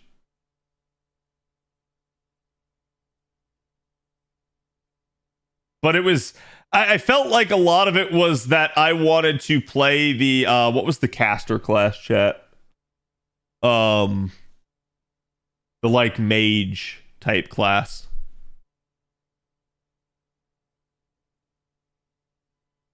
Single saber again. This might finally be Gawain. I gotta see. Sorcerer, yeah. So gee, I wonder if it's Gawain, chat. So basically, my problem was that a lot of these sorcerer comps I was trying to play, they kept nerfing, and that didn't make me feel very happy. I hate to say it, but I always get annoyed when games just sit there and nerf compositions that are really strong. It just pisses me the hell off.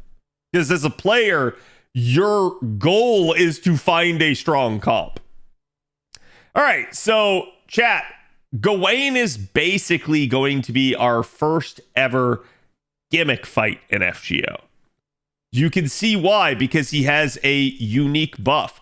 Also to note, the buff has a white border around it. This means that the buff is unremovable. You cannot prevent it. So if you click on his basically his servant icon up here, you guys will see this is the Nightless buff. He gains resistance to every attack and increases charge by 2 each turn.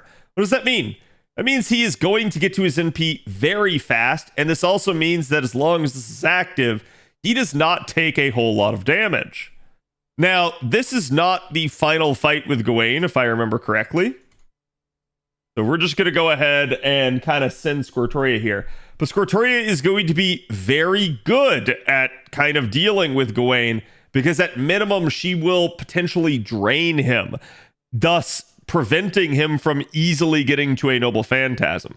Also, the charge that he gets will happen at the end of his turn every single time. So you can see he will start out his turn with no charge. He will do his actions and then he will gain 2 charge. Why is that significant? Because if I can drain him in between his turns, I can just prevent him infinitely from having a Noble Phantasm. It's actually kind of hilarious, and it definitely works.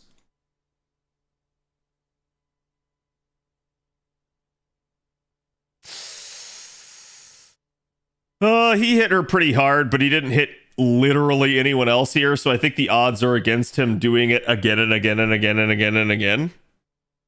So we'll just go ahead and keep sending these Squirtoria chains while I have the cards to do so.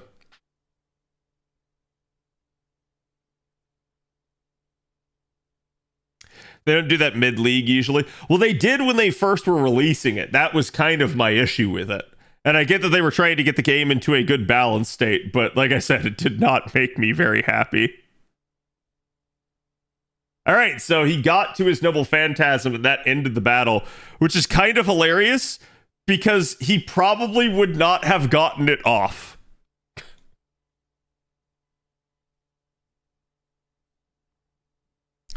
Oh God, my son Nightmare. Yep. And this is where, like, again, Squirtoria works really well. Urael can also work. She's a 3-star that has basically the vampirism buff, so she can drain enemies. Same thing with, like, OG Orion is also an anti-male archer, so she also potentially can work. But yes, I will keep abusing my broken-ass Squirtoria as long as I can here. And we should be fine.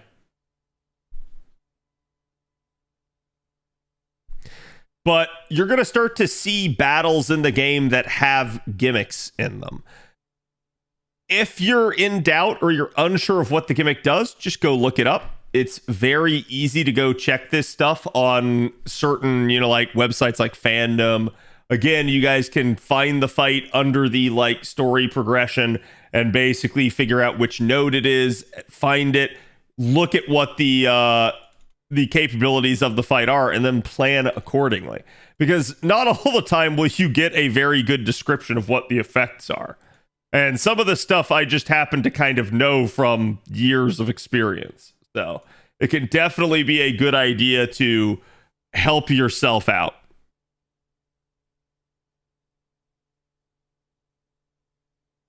You can see we're just going to keep kind of sending it. I'm not fully capable of just destroying him outright here, but it doesn't really matter. We are just in prevent mode effectively. So there you go. There's his charge. Go ahead and pop that. I'm also going to pop just Waver's defensive buff here. This should help her not just get insta-gibbed by Gawain crits. And we'll do a nice mighty chain for some additional damage.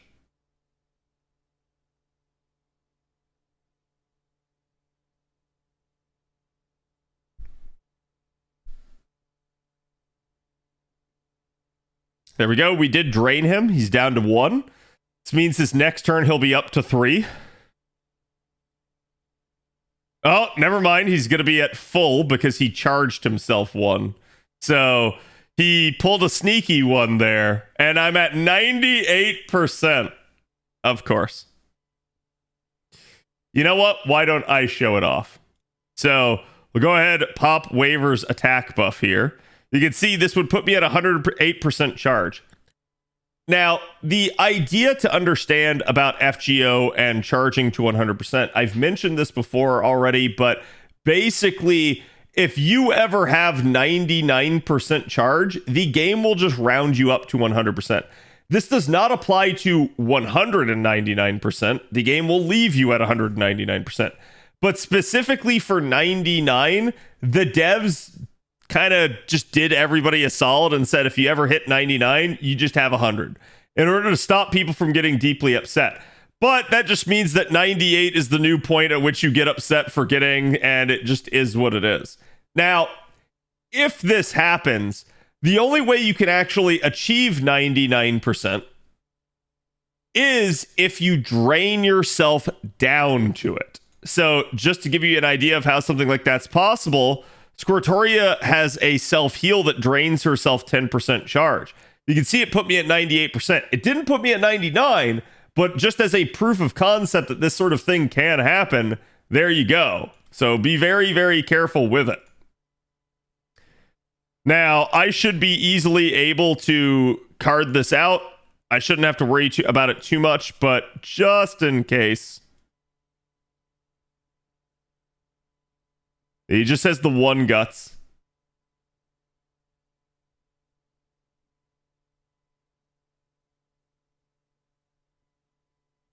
I'll do a waiver card there.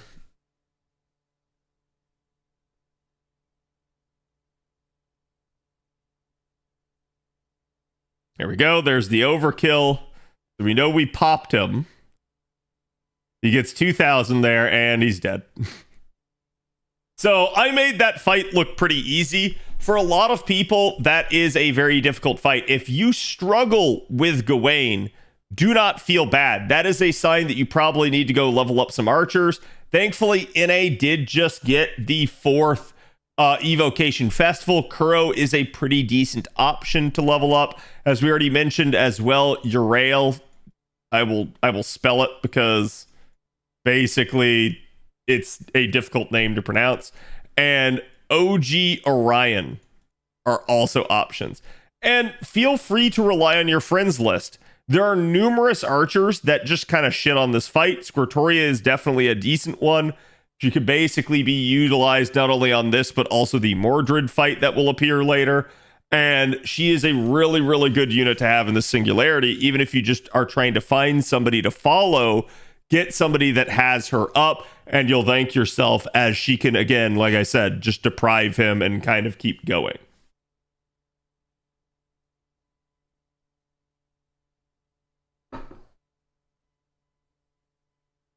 However, Gawain, even though we beat him, I believe narratively we got repelled. So it is what it is. Back to looping over things with a berserker. However, we will start to encounter some other gimmicks from here on out.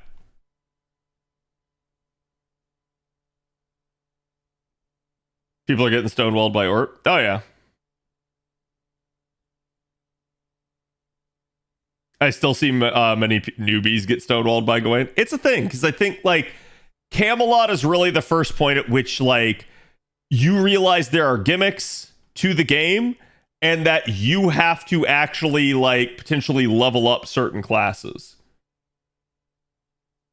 Now, you technically don't. You can technically get away with not having anybody leveled. Like, for instance, outside of having Kuro in the backline there, I really, truly didn't have a good leveled archer. I mean, I guess I had, like, Arash, but Arash suicides himself, so he's not very useful for that fight. So, like, I didn't necessarily have the requisite class to get through that, but it didn't matter because I knew how to play, and I had a friend that I was following that gave me the unit that I need. That friend, ironically enough, was me, but it is what it is. You guys can follow me. You guys can follow other people that have other strong units, so feel free to take advantage of that sort of thing. Lemonade, thank you for the 42. Appreciate it, my man. How are you doing today?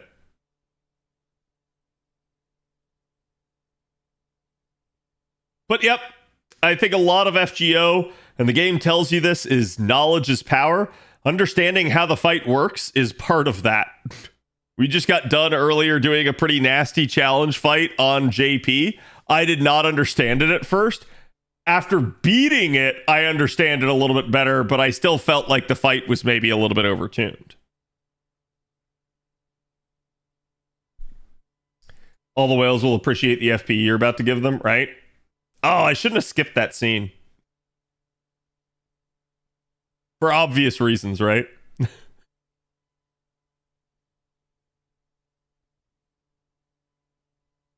Could have gotten to say hello to wife.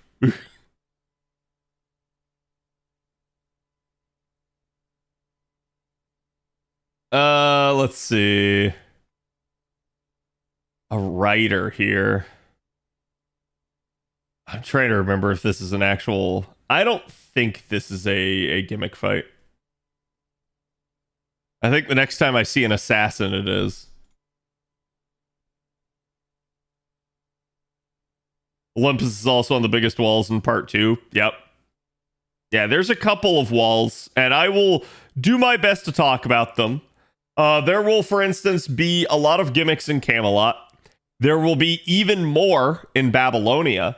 Then you will have to go through Solomon Temple of Time, and then you will have part 1 complete.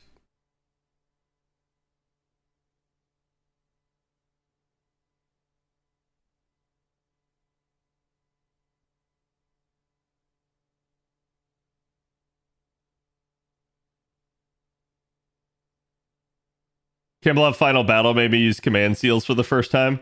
I came so close with a friend's hurt. Ah, interesting. Yeah, I'll have to think about how to get through it. It really shouldn't be too hard nowadays, especially if you just know a strong single target saber. But it is what it is. It's fun going through some of these old fights because not only do you see like the expansion and capability that the game has nowadays, fights that would have been prohibitively hard back in the day are made a lot easier by the scaling of new units. I didn't have much of an account back then. Yep.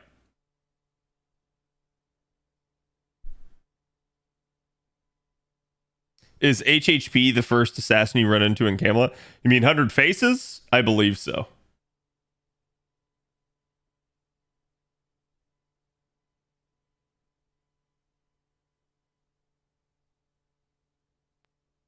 Good old wyverns. Come on, drop me some wyvern fangs.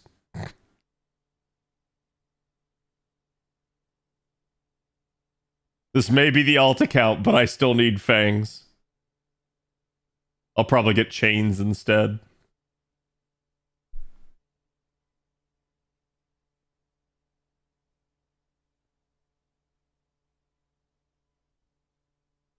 You can bully Goetia with Summer Lip. Oh yeah, that's like... There's now several units that can. For instance, like, you don't even have to worry about it. You can literally just use Castoria, and it defeats the entire point of that fight. So it's like... there has just been big quality of life improvements in terms of, like, defensive capability and stuff.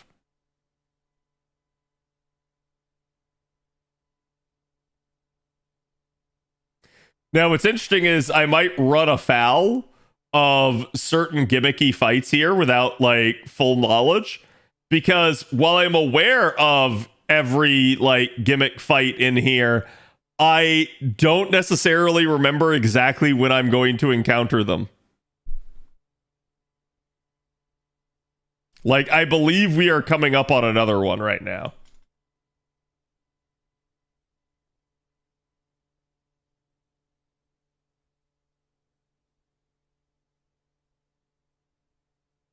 Fangs and foreign god hearts back then? Yep.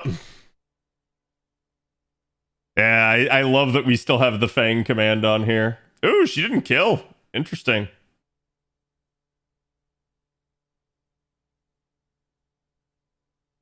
Might be able to abuse this though for card. So sometimes the game throws you lemons like this. This is where you basically just say, you know what? You right. I'm going to make the most of it. And I'm going to get the most. Actually, I probably should have done triple arts there, but basically I abused this to get extra charge on Ibuki Doji. So it's like you cost me 1 turn of my 3-turn buff durations, but I made out like a bandit because of it.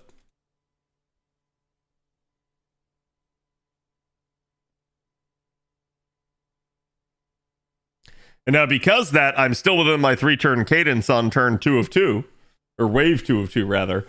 But now I still have all of my buffs. And I did not have to utilize like all of my charge. So even if this doesn't work, I still have a follow-up turn. I would lose the buffs, but I would at least have the capability of potentially getting back to another Noble Phantasm.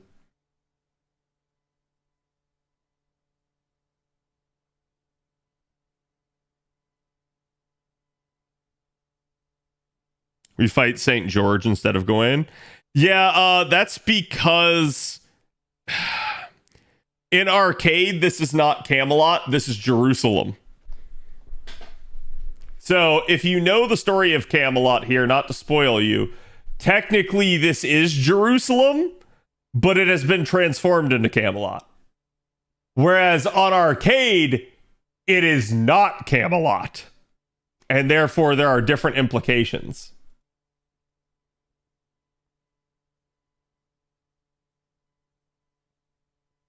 Just blame Mollet.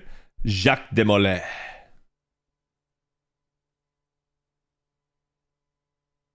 Still giving me split classes, so I know it feels a little bit redundant that I just keep loading up an Ibuki Berserker and just plowing right through this, but it is actually the best course of action. You don't have to do what I'm doing, but it does make a whole lot of sense to do this. Do the Knights of the Round not exist in arcade? No, they do. I'm finally out of Bone Hell. Welcome to the rare exclusive group.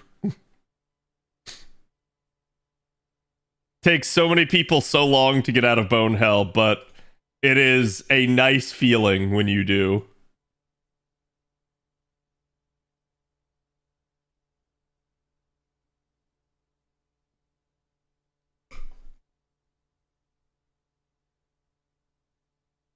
But the news said it was a gas leak, yes.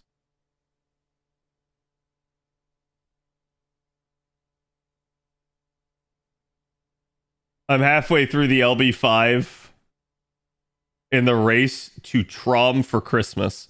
Yeah, I probably need to see if I can get that done in time, but if I can't, I can't. If I can, I can. Part of that is just the nature of me as a content creator and having to juggle other real life stuff, so it is what it is.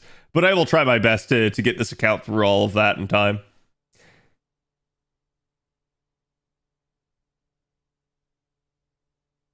Because in a weird way, the longer I wait, the easier this gets. Because I will keep accumulating resources. I will keep getting new welfares thrown at me. So it's like, it's not the best idea to drag my feet. But because I have 2 other accounts I have to run, the third account here, the new player account, does take a backseat to my actual accounts. So I'll always prioritize anything happening on NA or JP first, and then if I have additional time, we do the new player account.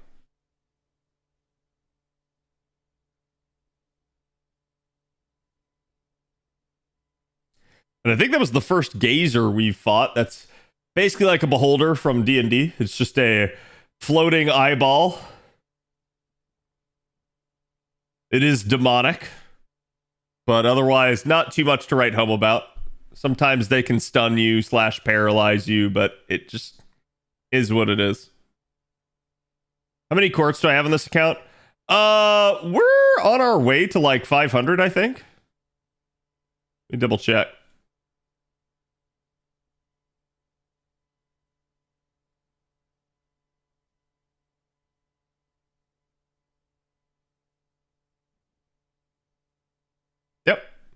465.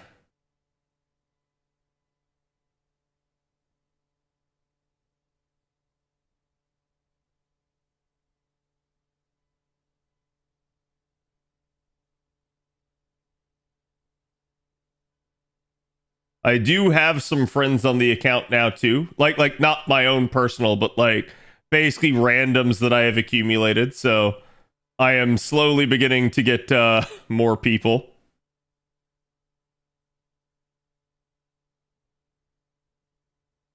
Man, I don't know why that took so long to load. That was weird.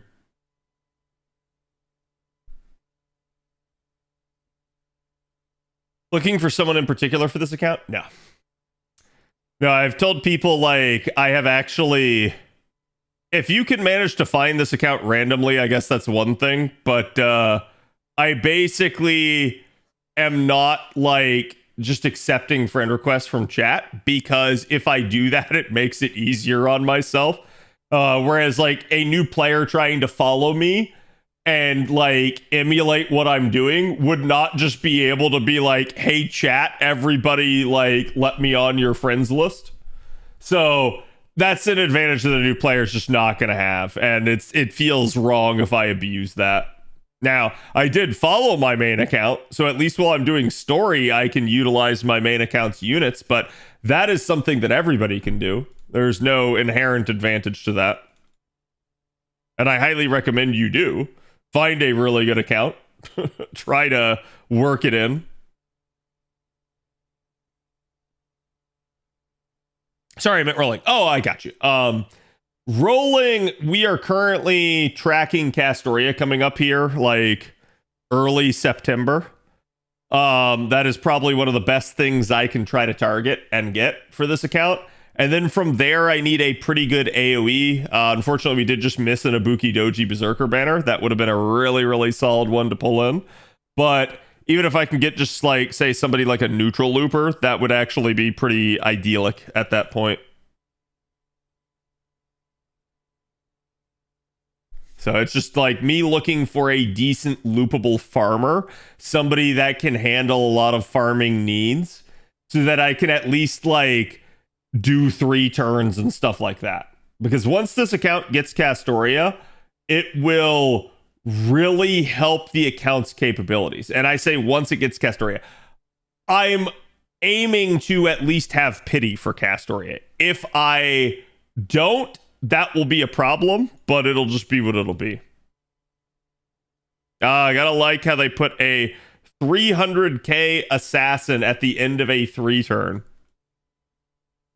It's not impossible by any means, but don't feel bad if you don't one-shot this one. I don't know if he is Earth attribute. He's probably man, but if he is Earth, she is super effective.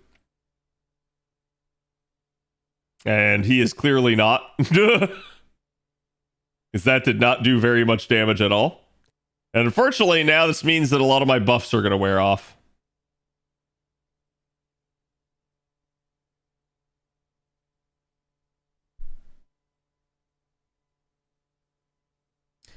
I will go ahead and give her the dodge. She's going to kind of need it.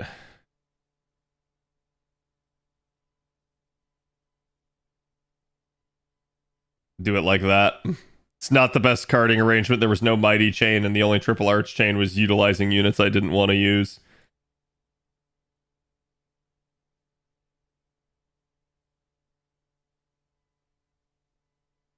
Okay, I can at least charge her. Work towards Waver getting his NP, because I may need it to drain. Kind of got really bad pull with cards on this.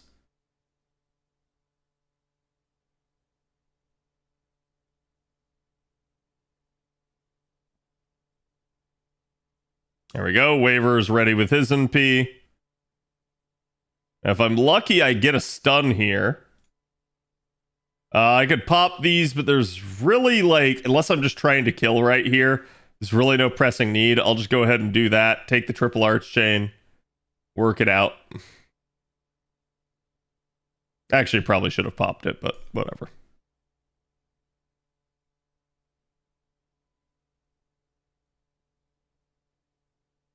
Skipping Castoria rerun for Ptolemy? Do you not have Castoria? Because I would definitely get Castoria, even over Ptolemy. But I do understand. It's like if Ptolemy is like your main target, I get why people do that stuff. Okay, so when in doubt, we're going to go ahead and pop the invuln just to be safe. But she should kill here. Yeah. I'll actually take both of waiver cards just since he's effective. So basically by utilizing waivers in P and by getting to it, I managed to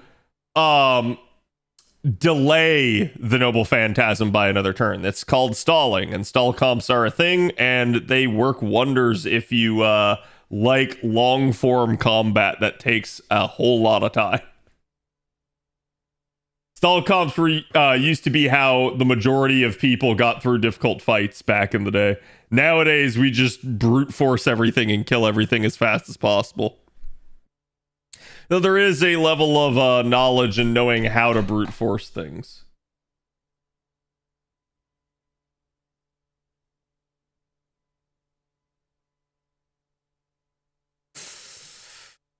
I don't know if that's not more of the same. It may be. Let me see if I can find one that has an actual C instead of a K-scope on.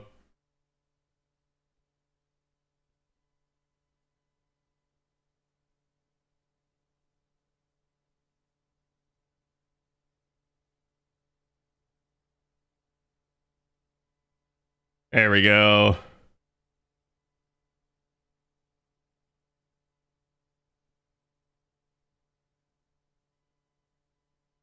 I have a maxed out MP1 Castoria. I don't need MP2 or MP5. Oh yeah, no, that's fine.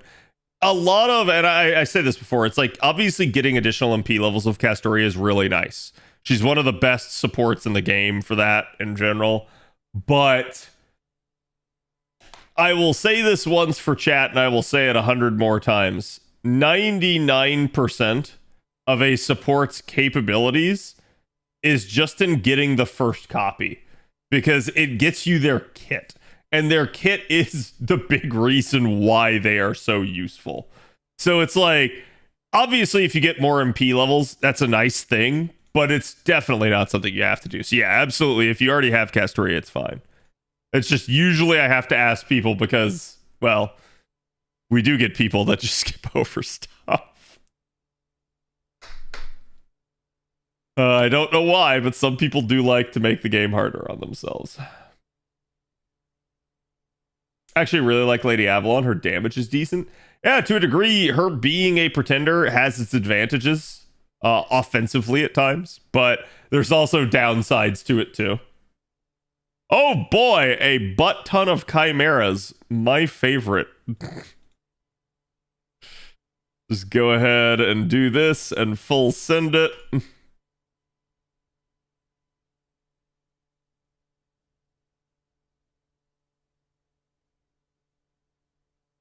A trimera, if you will. Yes.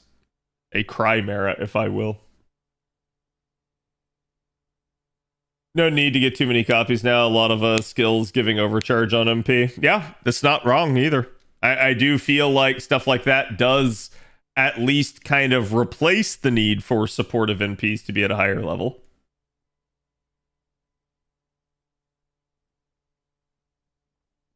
But yeah, like NP2 usually ends up being the sweet spot for a lot of stuff like this. Because what at least getting the second copy does is it expands your bar being able to go to 200% charge. If you only have NP1, you can only do 100% charge. Having the ability to go above 100% can be really nice in scenarios where an enemy drains you, though we at least don't seem to encounter that very often anymore. And usually nowadays, when devs do give you a drain scenario, they have a tendency to just make it like kind of dumb. Let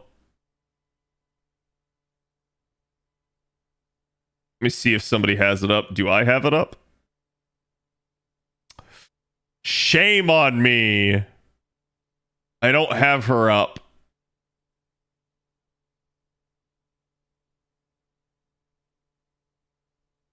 Oh, come on. Surely someone's got her. I I kind of want to find it because I want to demonstrate.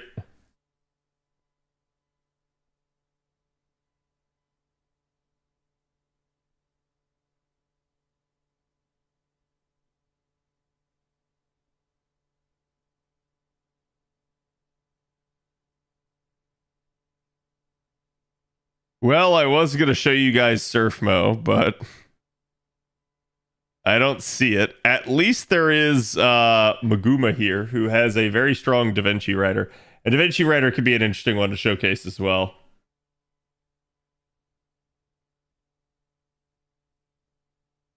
Chimera, the reason I started to love AoE Berserkers. Yep.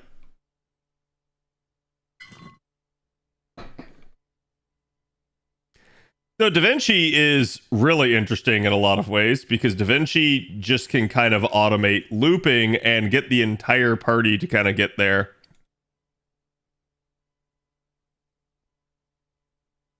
Okay, so she's at 30%. Should be okay here. At 50. I do still at least have the 20% charge coming off the back end of that. But behold, so the other two supports are at 70%. You're about to see something interesting.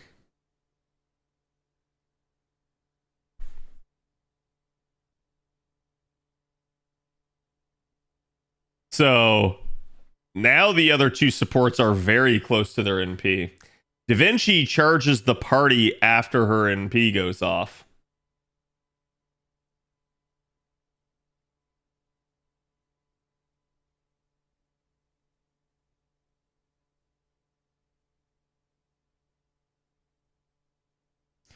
There you go. She got 20% more charge from her skill. So Da Vinci is a decent looper slash like party charger, and you can absolutely abuse that at times. Now, because this is the only remaining turn of her buffs, I'm going to go ahead and send both Noble Phantasms here and try to prioritize her cards. But Da Vinci is really nice in that regard. She just is somebody that can sit there and loop. Her damage output's not going to be the best. And like, for instance, I don't think this will kill. But she can at least kind of like help everybody get to their Noble Phantasm. And because of that, it means that if your supports have powerful effects on their Noble Phantasms, that your party's just going to get stronger due to it. And she actually did kill. Oh, we got a Chaos Claw out there, too. A gold mat. The first of many that we will need. I may have already had some prior to this.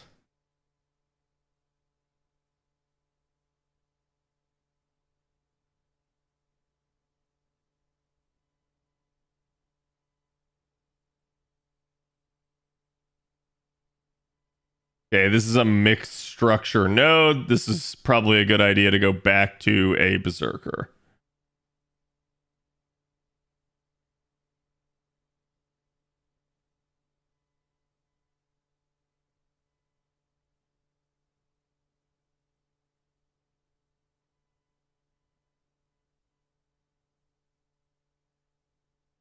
Trying to remember, like, I know where we are, but I'm trying to remember what I'm fighting here.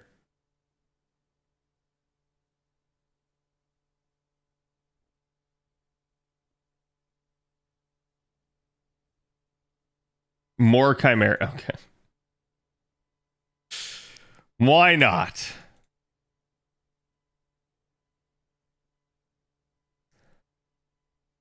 So we just utilize our Ibuki, carve right through the Chimeras again. Certain enemy types have a proclivity for dropping certain Ascension materials. So, for instance, Chimeras are usually where you're going to get Claws of Chaos from. And you'll notice this trend over time. So as you start to spot the enemies later on when you come back and do free quests, you'll know what they drop just by virtue of what's in there. Okay, this is an interesting pairing.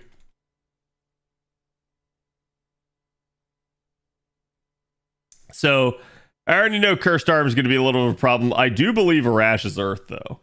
But I may not be correct on that.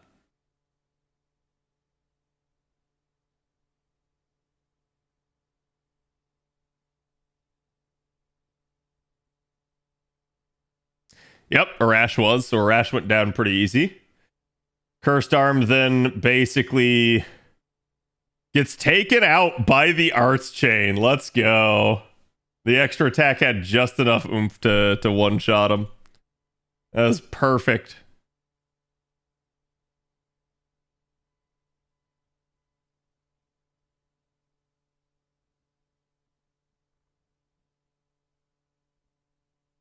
Now, you will note there, Arash did not have a Noble Phantasm charge bar on him, so you didn't have to worry about him NPing, but you did have to worry about Cursed Arm.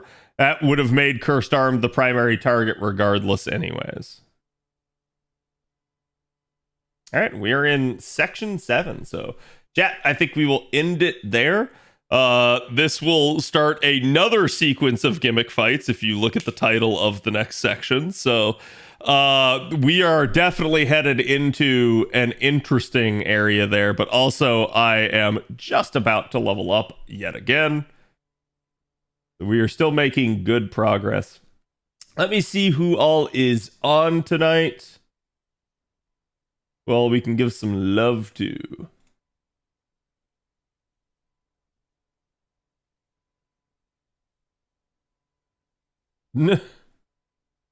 I guess I'll send you guys right back to Mr. Gotcha Gurus again, because they're the only ones that I see on. Again, I will be back. I should be back tomorrow, chat. Tomorrow, probably a little bit more of the alt account, but I may also do some main account maintenance. That's something I've been needing to do. So if you guys are interested to see how I do that sort of thing, feel free to tune in. And again, thank you guys for being here. Also, don't forget, check me out on YouTube. We should have the 3,000 days celebration campaign video up basically tomorrow. So again, hope to see you guys for that. Hope to see you guys for stream tomorrow. Go give the Gotcha Gurus my love. And good night.